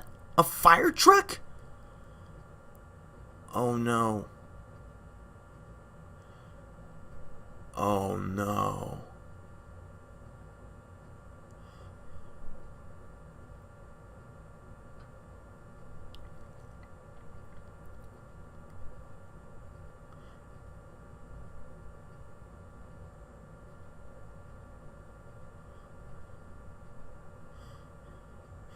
What just happened?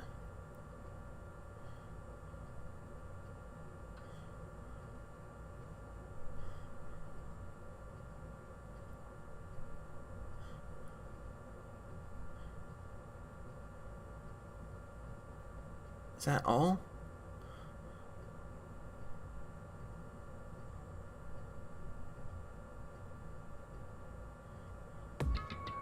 It's over. The third execution is over. Celeste's death is over. Celeste killed my friends, so I can't pity her. But I as well can't deny, at one point, I considered her a friend too. And for him just to come along and... Isn't it just awful? Someone couldn't free of their regrets from the outside world, and so more people had to die. Extreme! You guys are still young. You need to place more value on your lives. What are you gonna do? Yeesh, and I thought you guys were gonna pass the torch of hope to the next generation. Let me out of here! What do I care about hope? I'll throw it in the trash and just let me out of here!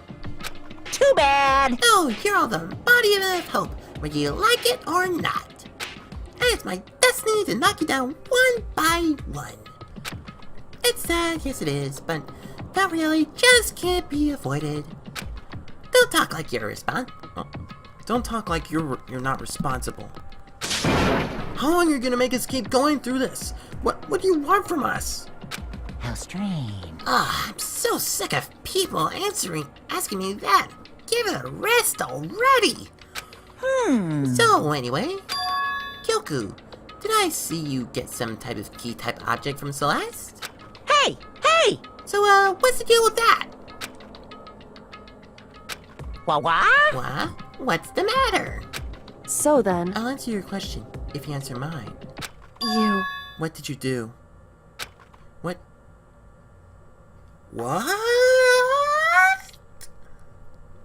What did Monokuma did to Kyoku?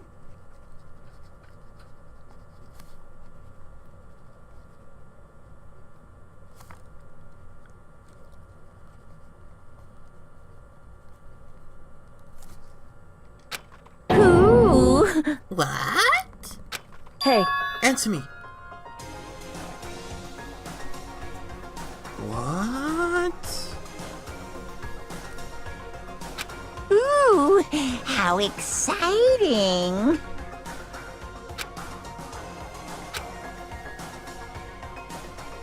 Monokuma won't answer. What was that just now?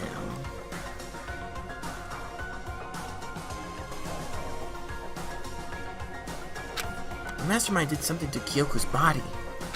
What does that mean? Hello. Okay, things are getting kinda awkward. I think it's time I got out of here. Well, Meanwhile, you guys can go on enjoying your school life. If you can't, Lily, give me a shout. Not that I'll do anything about it, of course. see ya later! See ya. Monokuma disappeared, leaving us all depressed and in despair. Although, it wasn't all despair. There was one small hope. Alter ego. Hey, Kyoku, Monokuma already mentioned it, but what's that key that Celeste gave you? so... Most likely. It's the key to one of the dressing room lockers. Huh? What? Then that means... Celeste probably hid it in there. Hey, I suppose sometimes it's easiest to miss what's right beneath your nose. Well then, you better go check. Indeed. Good idea. Alter ego? He left the courtroom and rushed to the dressing room.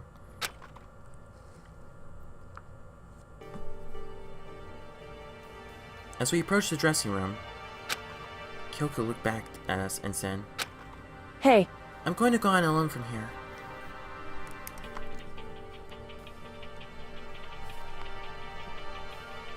Going to go alone? Everyone else head to the dining hall. I'll check in with you later.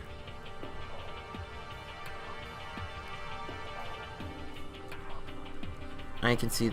I believe I know why. She doesn't want Monokuma to suspect us. What? Why exactly are you going alone? so... Do you even have to ask? As she spoke, she glanced quickly at the surveillance camera. Come on. That's not what I mean. Why you? There's still a risk of a spy, you know.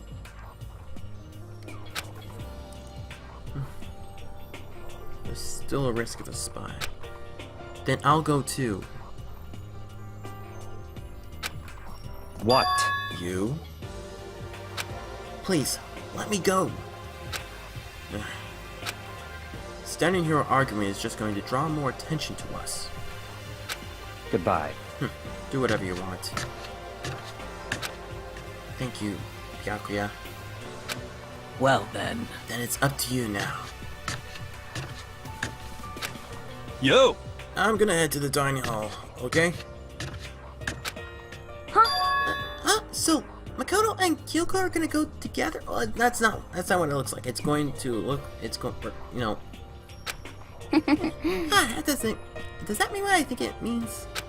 Okay. Okay, like Makoto, girls like her like total pushovers when you show a little backbone. Okay. I tried to forget what Hina said. Everyone headed to the dining hall, even me and Kyoko there alone. Shall we go? Well, shall we? Yeah.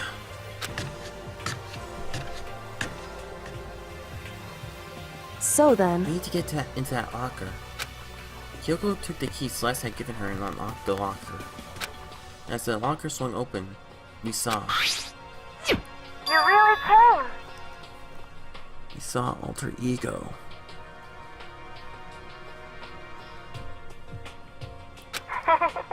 It's been a while, hasn't it? It has been. It's safe. Thank goodness. I never heard Kyoko sound so relieved. It was like she was speaking from the bottom of her heart. I did just what Celeste asked. I didn't say a word. I stayed quiet the entire time. So, Oh, and... I think I might be able to open my set of files soon, maybe earliest tomorrow. I'm doing my best. It'll be wait just a little while longer.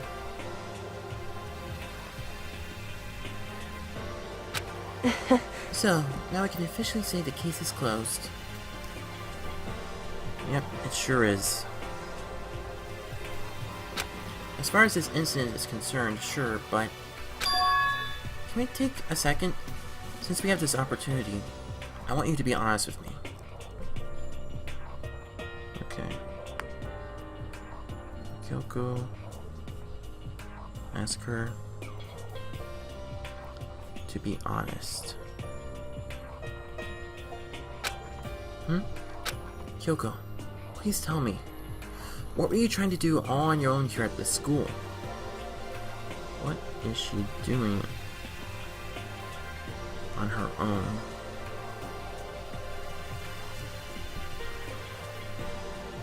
At the school?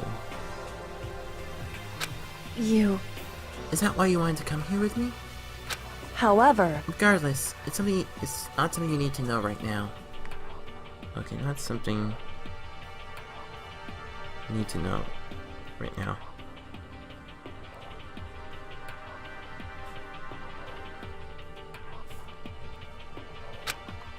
I don't need to know? It just makes me even more worried. what? Worried? Like what happened during the investigation this time. You disappeared. We didn't see you again. Without warning, without explanation. When you do that, Indeed. it's only natural to think I'm the mastermind's spy, right? And you too.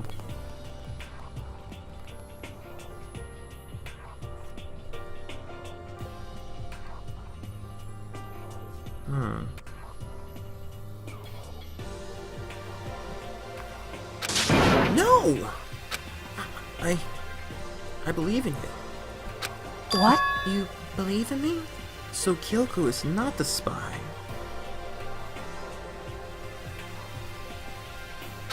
Isn't it obvious?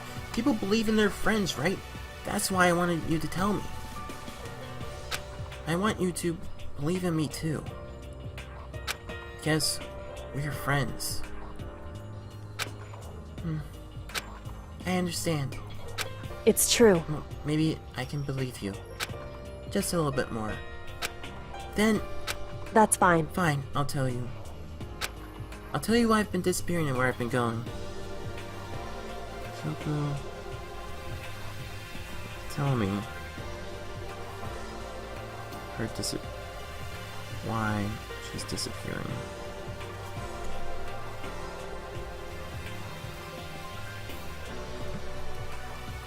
You see,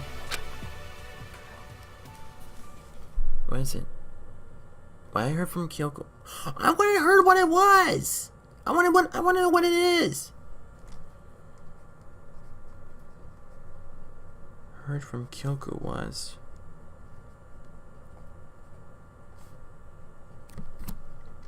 Well, frankly, it blew my mind.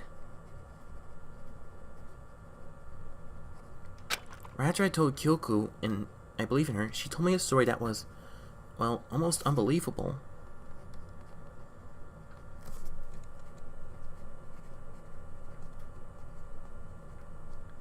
Even her.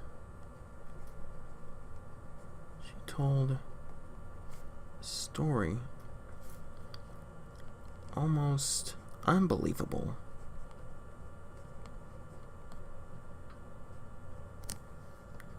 I decided to confirm what she told me with my own two eyes. So I wait for nighttime to come. Wait a minute. Wait, what? I had to confirm?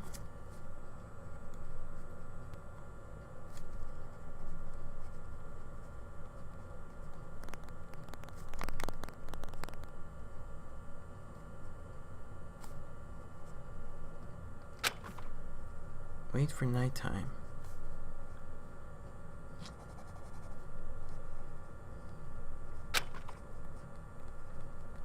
I went to action.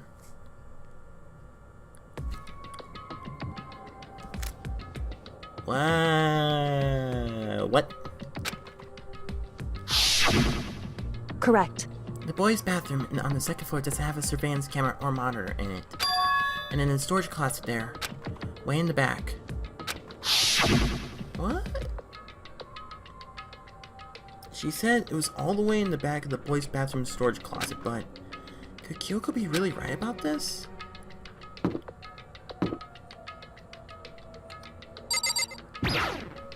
I don't know what's gonna happen. I really don't know.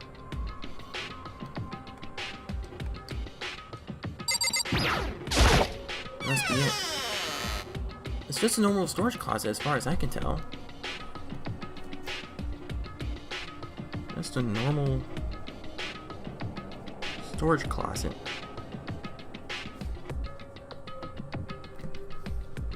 The secret Kyoko told me about, could it be really hidden in here? Let's see here. What? She said it was in the way in the back in the storage closet.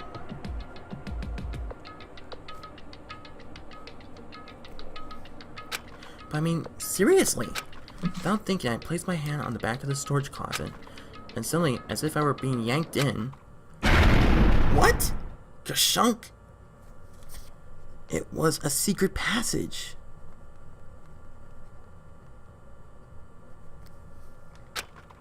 At the same time as I heard that sound, I fell through the wall. I had no idea what was going on.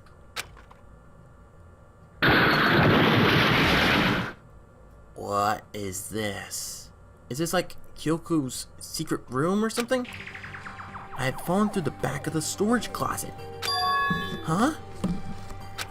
It turned out, the back of the wall was like a revolving door, and I'd made my way to the other side. And just like Kyoko had said, Correct. storage closet, and way in the back of that closet, there's a secret room. Secret room.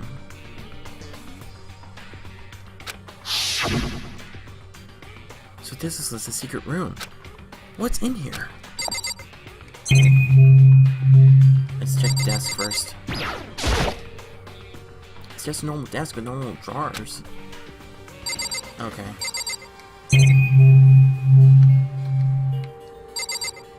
Looks like there's nothing else to look here, except for the books.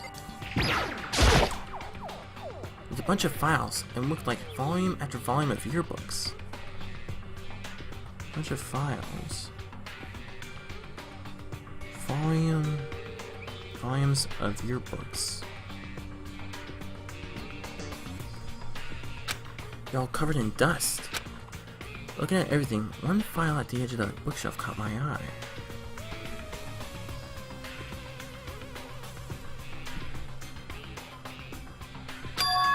Hope's Peak Academy Student Registry? Wait a minute, really?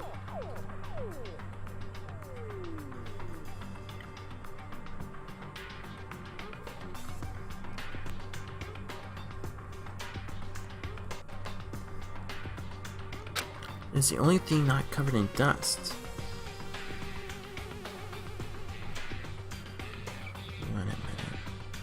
Wait a minute. Has someone been looking at it recently? I slipped the file into my hand. Before I had a chance to look at it, a slip of paper fell out of the file and turned my attention to it.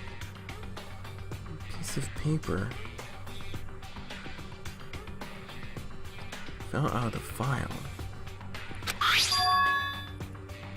What's this? You must not leave?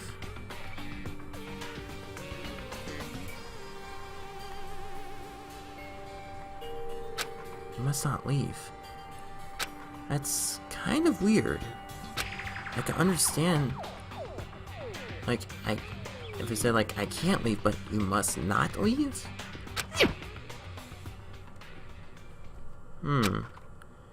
What is this? My head feels funny. A strange sensation. It's like deja vu. Those words. You must not leave. I've seen them somewhere before.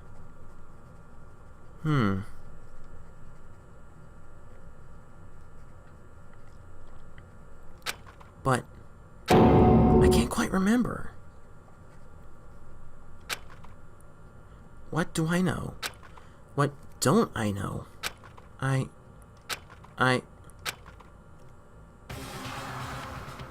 Whoa, what the?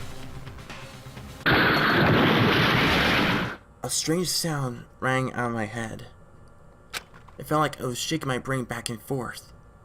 And then, darkness. I was knocked out. Who was that? I don't understand what's happening. What started it? It's all over. With that, I opened my eyes. I don't know how long I had been. No! All the files are gone! Ow. Apparently, something hit me, and I lost unconsciousness. That was all I understood. The dull, throbbing pain in my head proved that much, at least.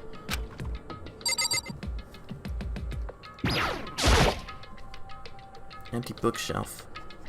All files were gone. Huh? Empty? Gone. It's all gone! The yearbooks, the student registry, and even the note had fallen to the floor. It's all gone? What does this mean? But my brain refused to do any more work. An insistent pain in my head began to spread across the rest of my body. For now, I should go back to my room, get some rest. My body was heavy with pain, my mind heavy with thought. I dragged myself back toward my room. Somehow, I made it back to the first floor of the school. The farther I walked, the more I felt. Things are getting blurry. I can't see in front of me. I couldn't stop myself from collapsing right there. And after that... Huh? What is that? As from a vast distance, I heard a sound. It was faint, but undeniable.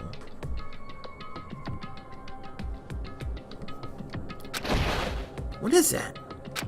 That sound. It's coming from the gym?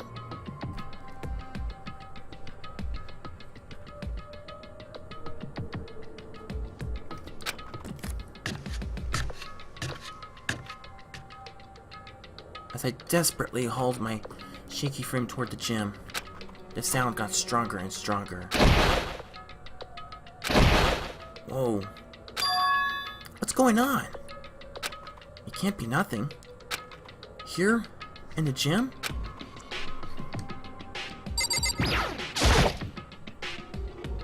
Let's see what it is.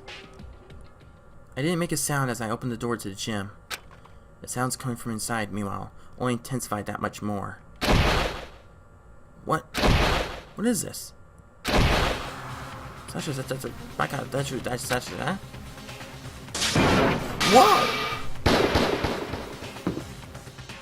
Oh, what?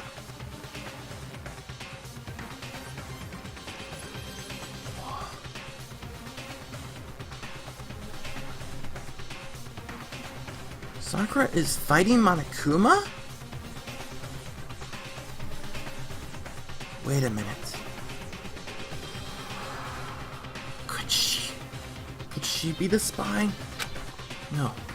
Now, one side's not human, that's for sure, but regardless, I couldn't stop staring. I've got to move, or even breathe. Why, you? What do you think you're doing? What? I asked you a question. What's the meaning of this? What is it? How dare you defy me?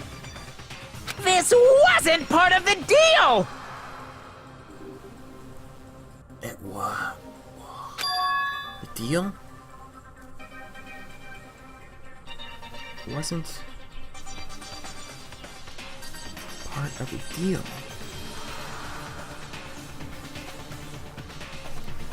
I've made a decision.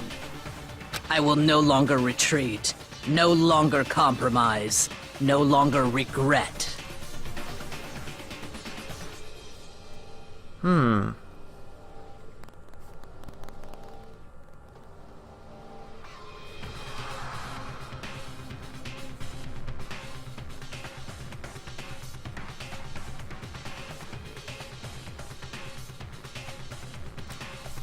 I've made my decision. I'm going to resist you.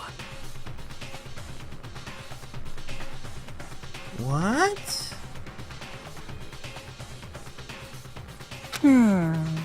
Okay. But you do realize what will happen if you go through with this, right?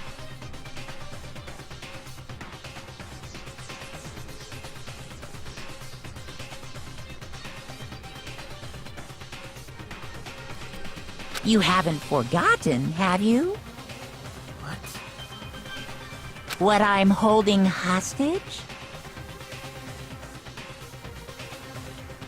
What? Who's Monokuma holding hostage?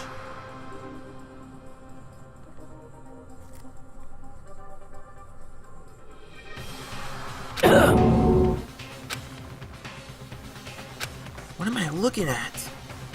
What am I hearing? Hostage? Then could it be? The mastermind spy is Sakura.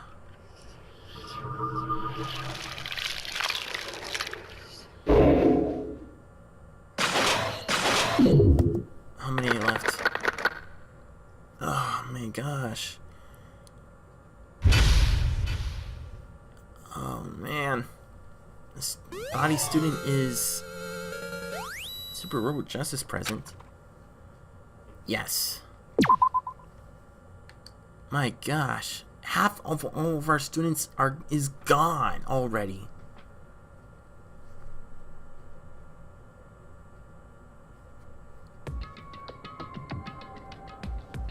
Leon killed Sayaka.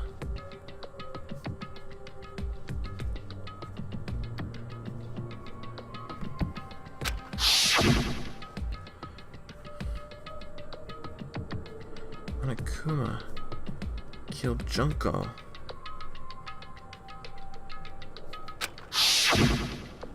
And Leon got executed.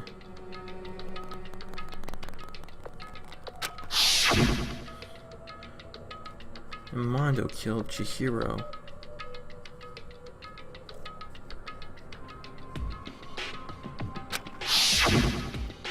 And he got executed.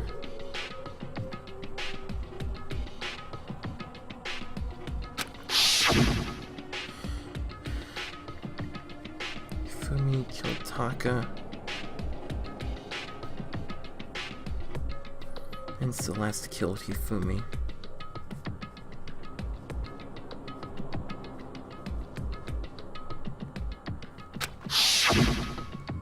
And she got executed.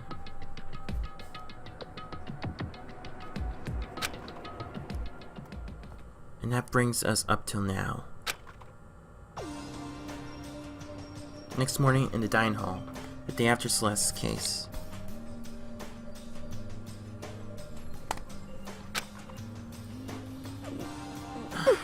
So now there's only 5 of us. Owie, please don't.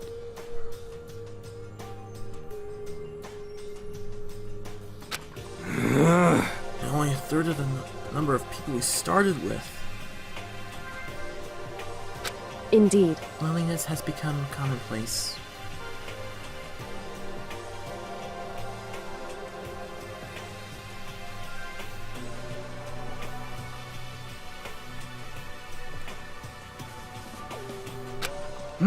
That's true.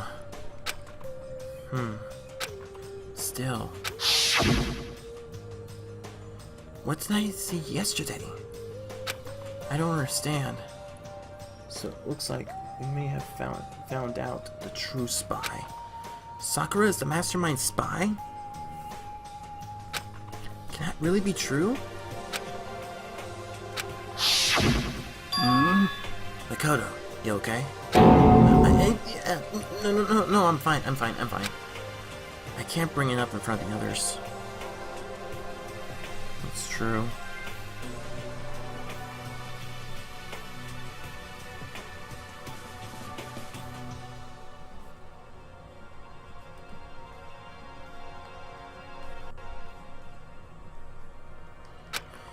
If I did that, it would just confuse everyone that much more.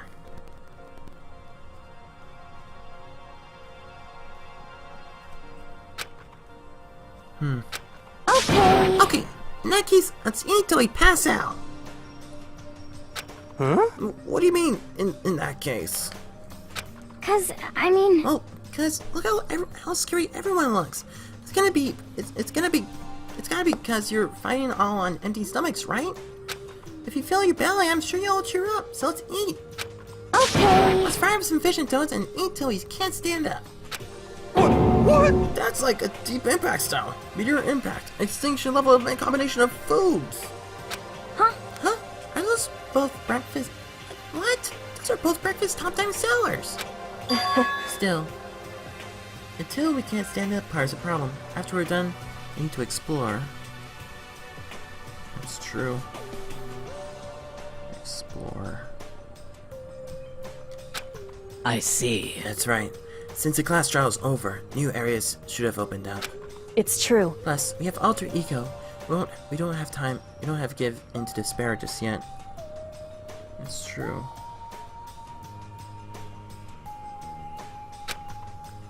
She's right. We have to plan ahead and think about the future. You got it! Yeah, think happy thoughts, not deathy thoughts. You know, Like we're gonna get out of here, right? for When serious. this is all over, I think I want to get reborn for serious. I mean, reborn as someone serious. Well... Hey, you okay? That sounds like something someone who's about to die would say. I'm totally okay. I'm not gonna die, why? Because there aren't gonna be any more murders. What makes you so sure? According to the spirits, I predicted it last night. Since it revealed itself to me from the ether, there's no doubt about it. However, How accurate is your fortune telling anyway? how about that? I usually hit 20 or 30% on a good day. That seems really low. It's not like some occult mystery. Yeah, it's not like ESP or whatever. Of course, I'm only gonna get it right sometimes. The occult is bullcrap. I told you, my fortune telling isn't like some occult thing. So, Fortune telling isn't a cult? You got it all wrong. Of course not. Clairvoyance is clairvoyance. Don't put it in the same category as cattle mutilation. Cattle? What? So, He's referring to the urban legend where aliens abduct cows and dissect them as part of their research. Actually, No, you're calling it an urban legend? As a matter of fact, it's true. As a matter of fact, it happened to me. It all happened one day when I went to go get a hamburger. It was a place I'd never been before. They claimed their patties were 100% all beef. So I got a burger to go and headed home. but And before long, the end is nigh. the sky was filled with a mysterious blinding light. Some crazy beam came out of nowhere and locked onto my hamburger. And as soon as the beam touched it, the burger started floating in midair. And then, still floating there, the entire burger started coming apart. One part of it just vanished, while the rest fell back into my hand. Do you realize what that means? It means the burger wasn't 100% beef. It must have had some pork or something mixed in. Something like 70% pork and 30% beef would be my guess. You can't trick me. So I stormed back to the burger place and got on the manager's grill, and they totally admitted it. It wasn't 100% beef. They totally mixed in ground pork with it. How about that? Now do you see? that is cattle mutilation. I kinda got lost halfway through. I can't tell if you're for the cult or against it. You stink of stupidity. Don't be mean! I stink of... How dare you? Well, you do stink, though. That's fine. That's fine? Anyway, I hope your prediction turns out to be true. To be honest, I hope so too. Because I don't want anyone else to die! Well, at the very least, I won't murder anyone. Yeah! Me either! I mean, I would never. Of course. Me either. Indeed. Nor I. That goes for me too, of course. I could never kill any of my friends. I feel like those words of encouragement were helping us come together as one. And after so much sacrifice and hardship, we'd finally become united. But, Well, to be honest, I wish Byakuya and Taka were here for this too. Well, both of us too.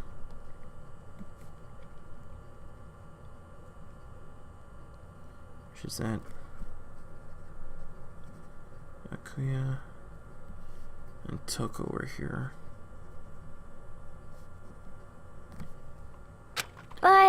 But They're so hard to deal with. They only think about themselves. Yeah, we're better without them, I say.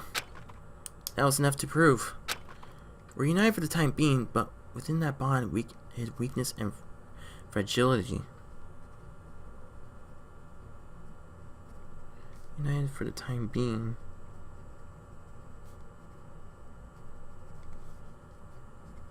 But within bond hid hid weakness and fragility.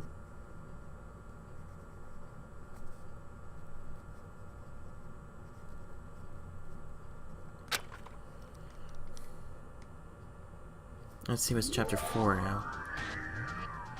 All-Star Apologies?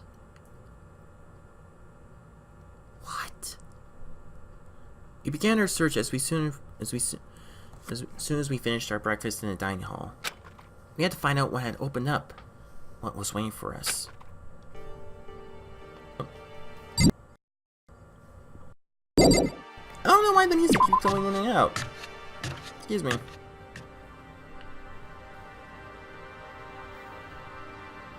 Okay, so let's see here.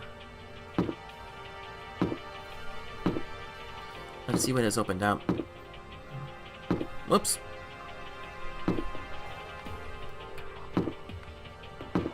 Now that's still locked. My best guess is that the 4th floor would be unlocked. Actually, what would be good is that we would teleport over there. Hallway. Gym. 3rd floor.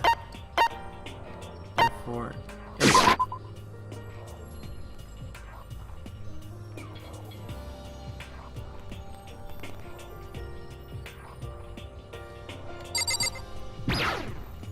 Let's see what the 4th floor has in store for us.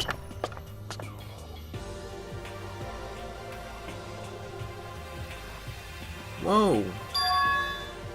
Now we have access to the 4th floor of Hope's Peak Academy. Maybe this time we'll find some kind of clue. No! This time I have to find it! Okay, so this looks pretty cool.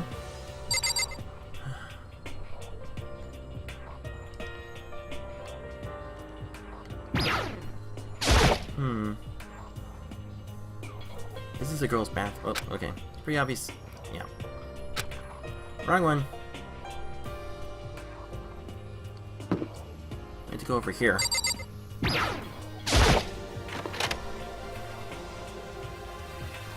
See if there's anything over here. Nope.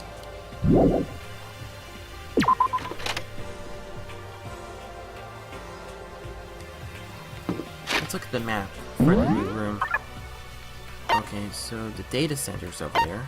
Control room. As you hear is there. A chemical lab.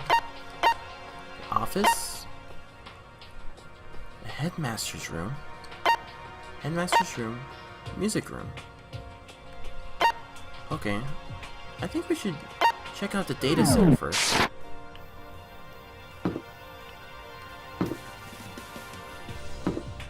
The data lab.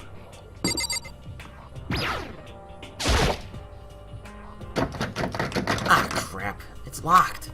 No good. The door's locked. Guess I won't be getting in here. According to the nameplate, this is called the data center. What's behind the door is a total mystery.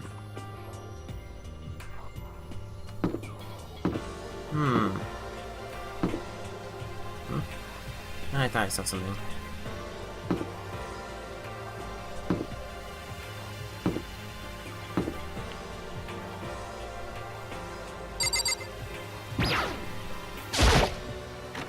See if there's anything here.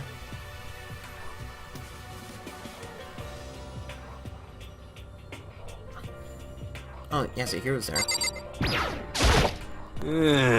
Glad this floor got locked up and all, but there's like a ton of locked rooms up here. Really? That's not good. Okay then, so where do we have to go next?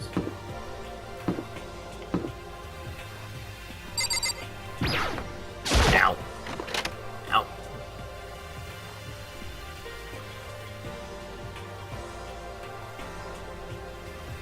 Oh, Monica coming from the school score. I'm very kind. Get up your coins to come play with me, or I might die. Or I might die of loneliness. I don't want to play with you, Monica. Okay, so let's see. We can walk around a bit more. Let's look at the map. Okay, so we already checked the data room. Let's try looking in the music room. Kyoko's there.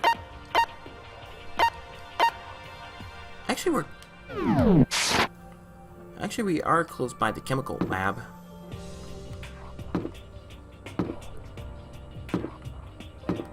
Let's see what Aoi and Sakura are doing.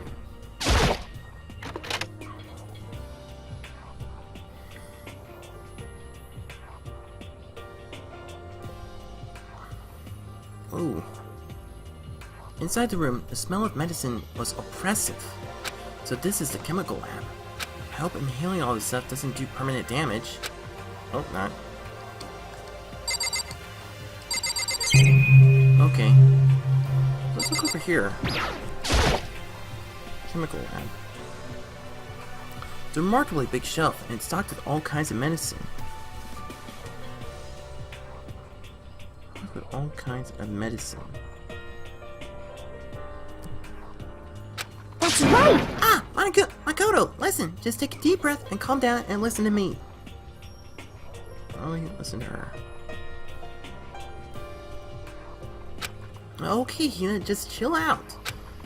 There's all kinds of stuff we had before. Vitamins, minerals, amino acids, creatine. Okay. What? They have protein Zimi X? Probably protein Zimi X might be important. What's that? Hey! A high-quality protein drink. It's nothing like the cheap swill in the warehouse. It's a connoisseur level. So it's a high-quality protein drink.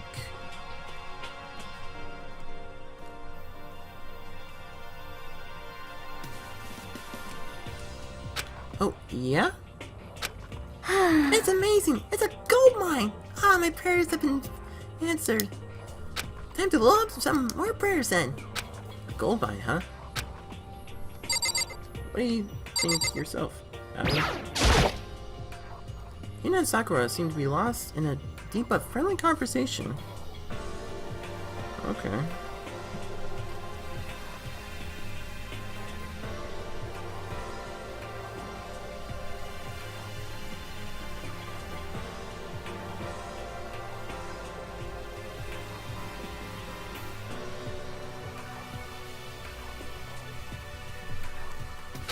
I need to find out what's going on with Sakura and the Mastermind, but I can't while she's with Hina.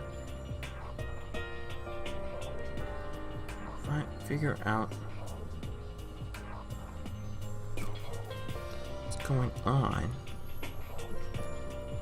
with Sakura and the mastermind. Can't do that. Oh, she's with Hina.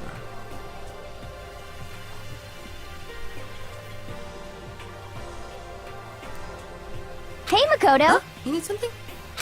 No, it's nothing. Huh? You sure? Okay then. But it'd say the same thing to Sakura? Yep. What is it, Makoto? Do you need something?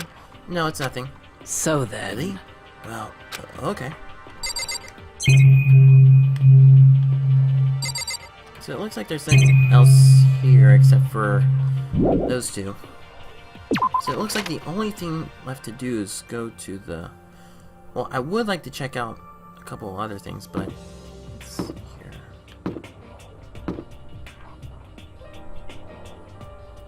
I would like to check out the music room with Kyoko. Oh, that's big.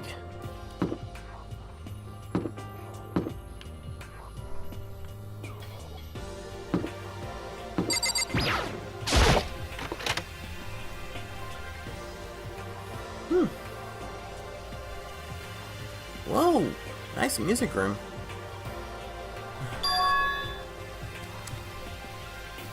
Okay, so this is the music room.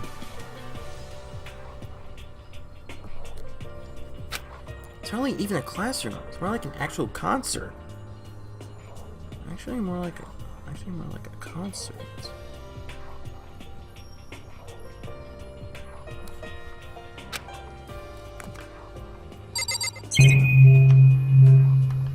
Of course, the cameras.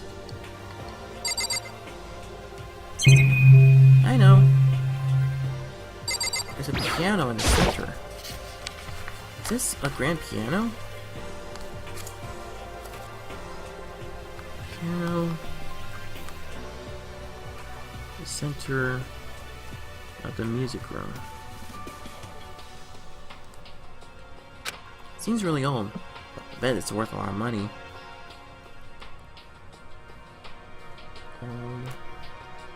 Of course, without someone around who can play it, it's totally useless.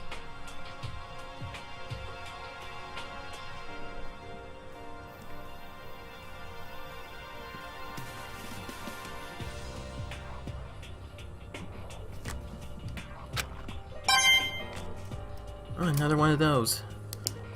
So, Kyoko, what you have to say about this?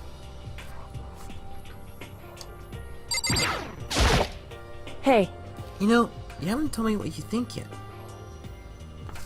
What I think yet? What I think? About the so... secret room in the boys' bathroom. I think... About the secret... Yeah, about that. I got knocked down and the files were stolen.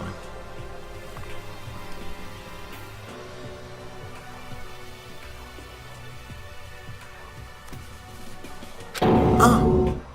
Well, I did find the secret room, but as soon as I started looking around, I was attacked.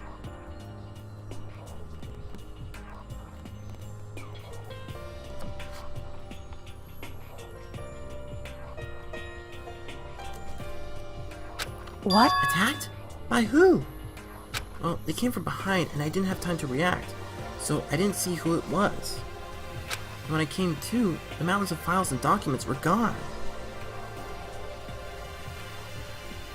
See, files and documents gone.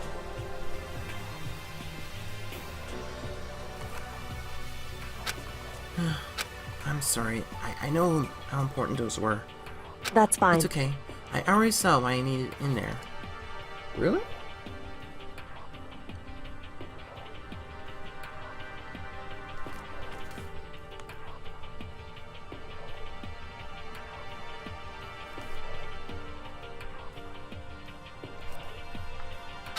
And I have suspected the mastermind might come after you.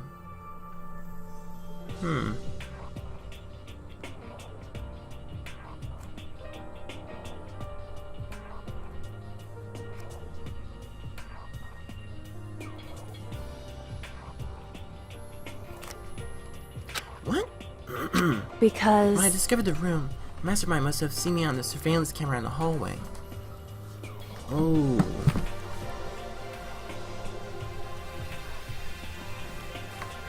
He discovered it.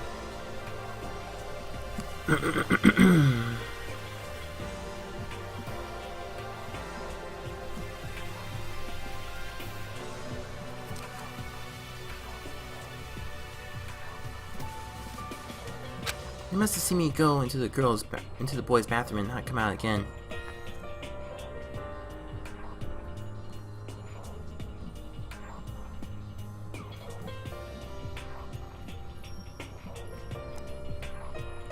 Still, I wanted you go. I wanted you go to see it. I want to see how the mastermind would react. Essentially, I wanted to find out if the mastermind actually knew about that room.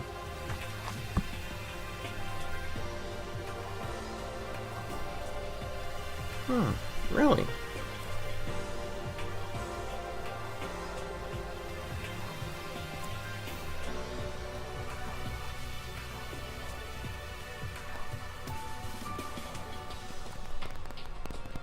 It would But seem... to attack you and steal everything in your room.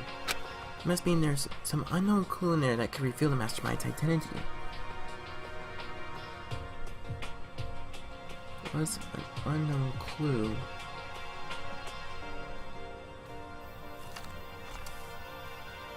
Could reveal mastermind's identity.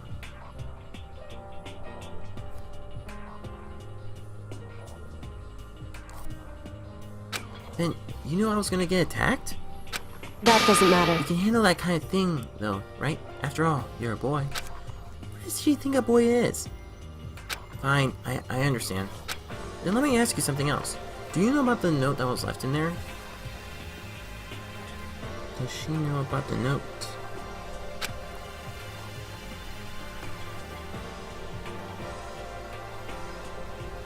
You must not leave.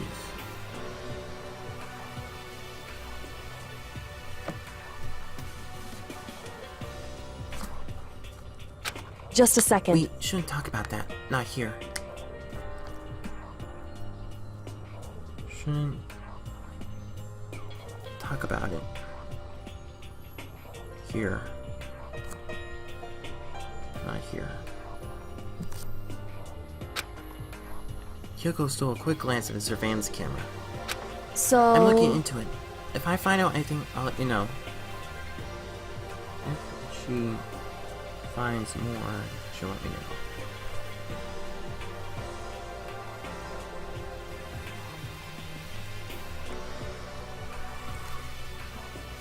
Listen to me. Is that okay? She made it sound like she was asking, but it was clear I wouldn't have any say in the matter. So then... So now, it's your turn. Let's hear your secret. Huh? Do you think I wouldn't notice? You're hiding something.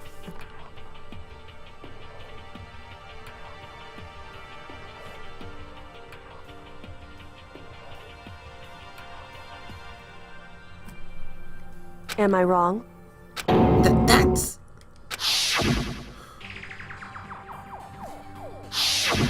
What? What's the matter? If you're worried about the camera, why not just write it down?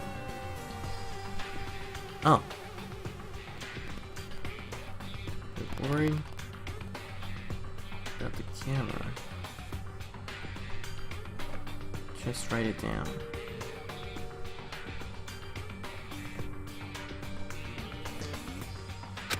Well... Hey. We're friends, so you should be able to trust me. Isn't that what you said before? You're right that there shouldn't be any secrets between friends, but there's nothing worse than expressing doubt about your... Oh my gosh, I don't know what to do, I don't know what to do, I don't know what to do, I don't know what to do. Oh my gosh. I don't know what to do here.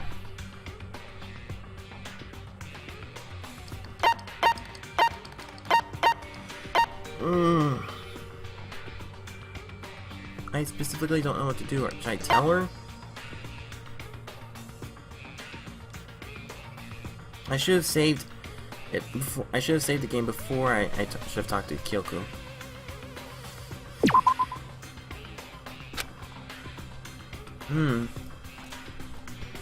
If I tell her, it would just confuse.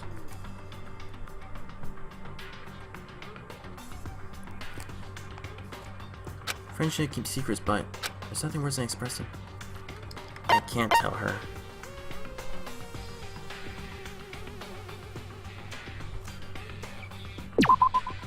Sorry, I can't tell you. Not yet. Correct. So that's your answer. However, But do you think that's fair? You were happy to hear what I had to say, but now you're unwilling to share? I'm sorry, I really am. that's fine. It's fine. Goodbye. I must have hurt her feelings. As those as her parting words, Kyoko left me standing there alone. I think I made her mad. Yeah, I must have. Okay, I'm gonna quickly check around to see what the other rooms are. And I think that'll be it for this video.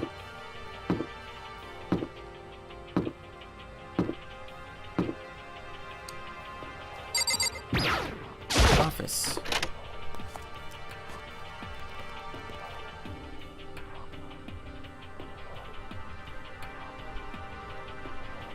What the? Wait a minute. This is the office. But of course there's no hint of any teachers that we've been normally able to rely on. Teachers. But I have found another clue. Whoa! Plenty of clues.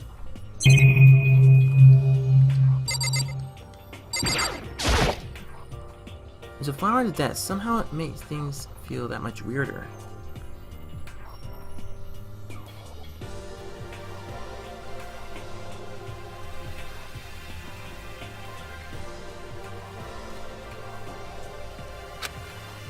Huh. Okay then. The fine desk makes that much weirder. Okay, so this is gonna be all the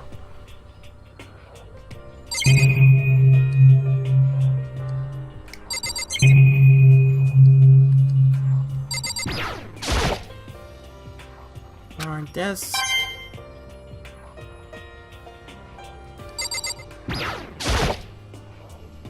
Foreign desk.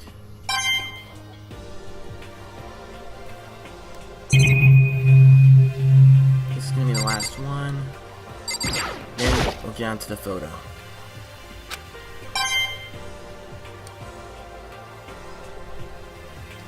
And who's that I see? A picture on the floor. Is that Hifumi and Celeste?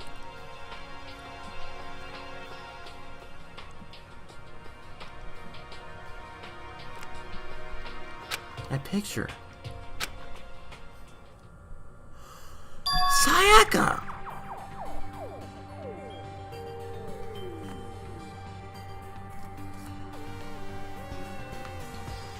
Sayaka, Hifumi, and Celeste.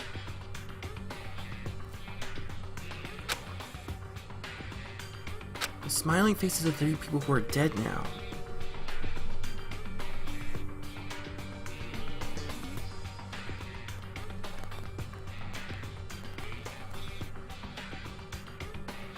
A classroom without metal plates over windows.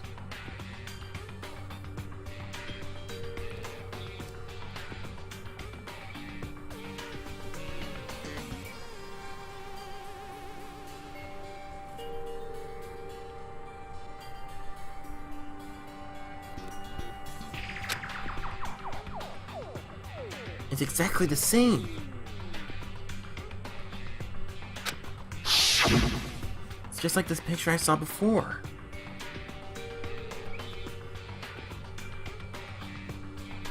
With Mondo, Chihiro, and Leon.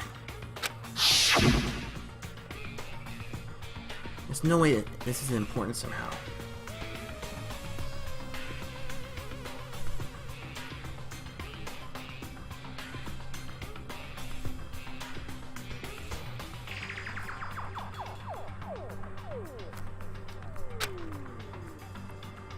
They're smiling the way you expect any normal teenager to smile.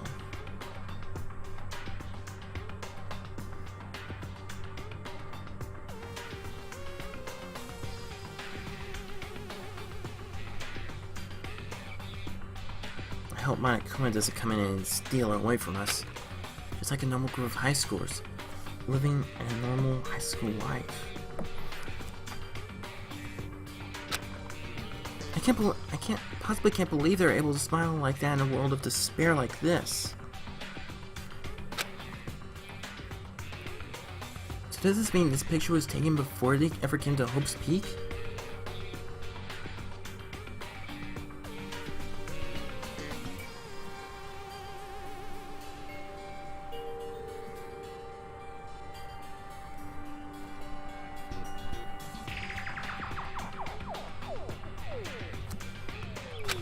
Would that mean everyone in the picture knew each other before they got here?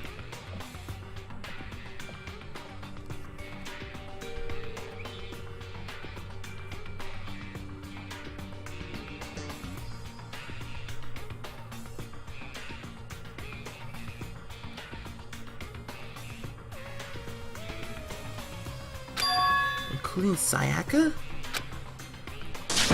No, there's no way! Monokuma did it! It must be fake!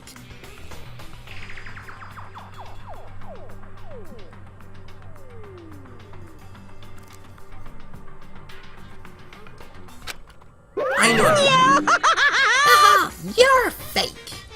Monokuma popped out of nowhere and snatched the picture from my hand. Of course! A forgery plot? What are you, a middle schooler? You think the moon landing was fake too? Come on! Then you're saying this picture's real?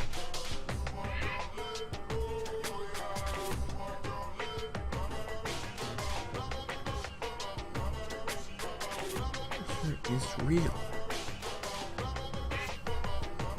Hey, If it were such a thing as the Noble Truth Prize, I'd take first, second, and fourth place. too bad. Actually, it's probably not true. I asked you a question. Is this picture real or is it fake? Oh, Makoto, you're so eager to split things in half, aren't you? Hey, But it's no use. It's no use. If you try to split something that can't be split, you'll end up feeling like you're the one being split. it's true.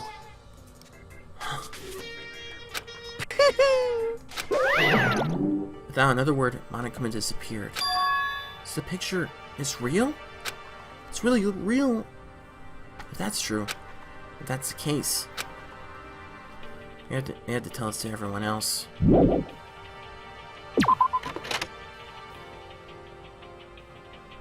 What about this one? What about this door? The headmaster. Nameplate on the door says headmaster's room.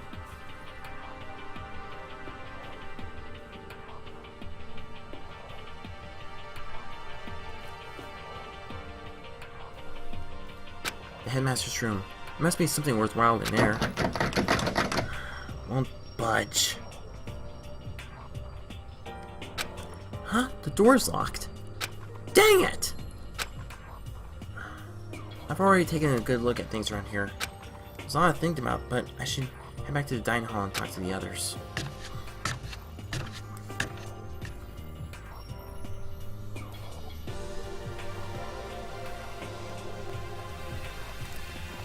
Not long after I got back to the dining hall, the others began trickling in. And after a few minutes... So, is this everyone? Well then. Okay, let's discuss what we all discovered. Yeah, good idea. Okay. I think what I'm gonna do here is I'm gonna pause right here because unfortunately this is all the time I have to take for this video. I mean, we've gotten through a lot. Okay, so far that we've gotten through, we figured out a trial, discovered it was actually Celeste. She got executed, unfortunately. And Makoto found a secret room which was discovered by Kyoku. It has contained a lot of files, and plus mysterious files. But unfortunately, we were accidentally well, we were knocked unconscious, and when we woke up, everything was stolen. Even that one, oh, no, you must not leave. We don't know what it means. And after we were trying to go back to our room, we learned the true spy. Sakura is Monokuma's spy. But we don't know what the entire detail is for that. But we'll have to find out. And not only that, but we also discovered the 4th floor, another picture with Leon, with Celeste, Hifumi, and Sayaka. And we just saw them, well, we just saw Celeste and Hifumi die. And Monokuma stated that the photo is real. So it could mean that the other picture could be real too. But we don't know where and when it was taken. But that's a mystery we have to find out next time. So, once again, that's going to be all the time I have today for this video, but don't go anywhere, we still have plenty of Danganronpa, Trigger Happy Havoc to look forward to more soon. So stay tuned for more. So, thank you so much for watching. If you like this video, don't forget to super smash that like button, and leave a comment down below to see what you think about this video, and don't forget to share with a friend if you want to, and be sure to subscribe and click that notification bell to keep updated for the latest content. So once again, thank you so much for watching, and I will see you next time. Speedstreak out.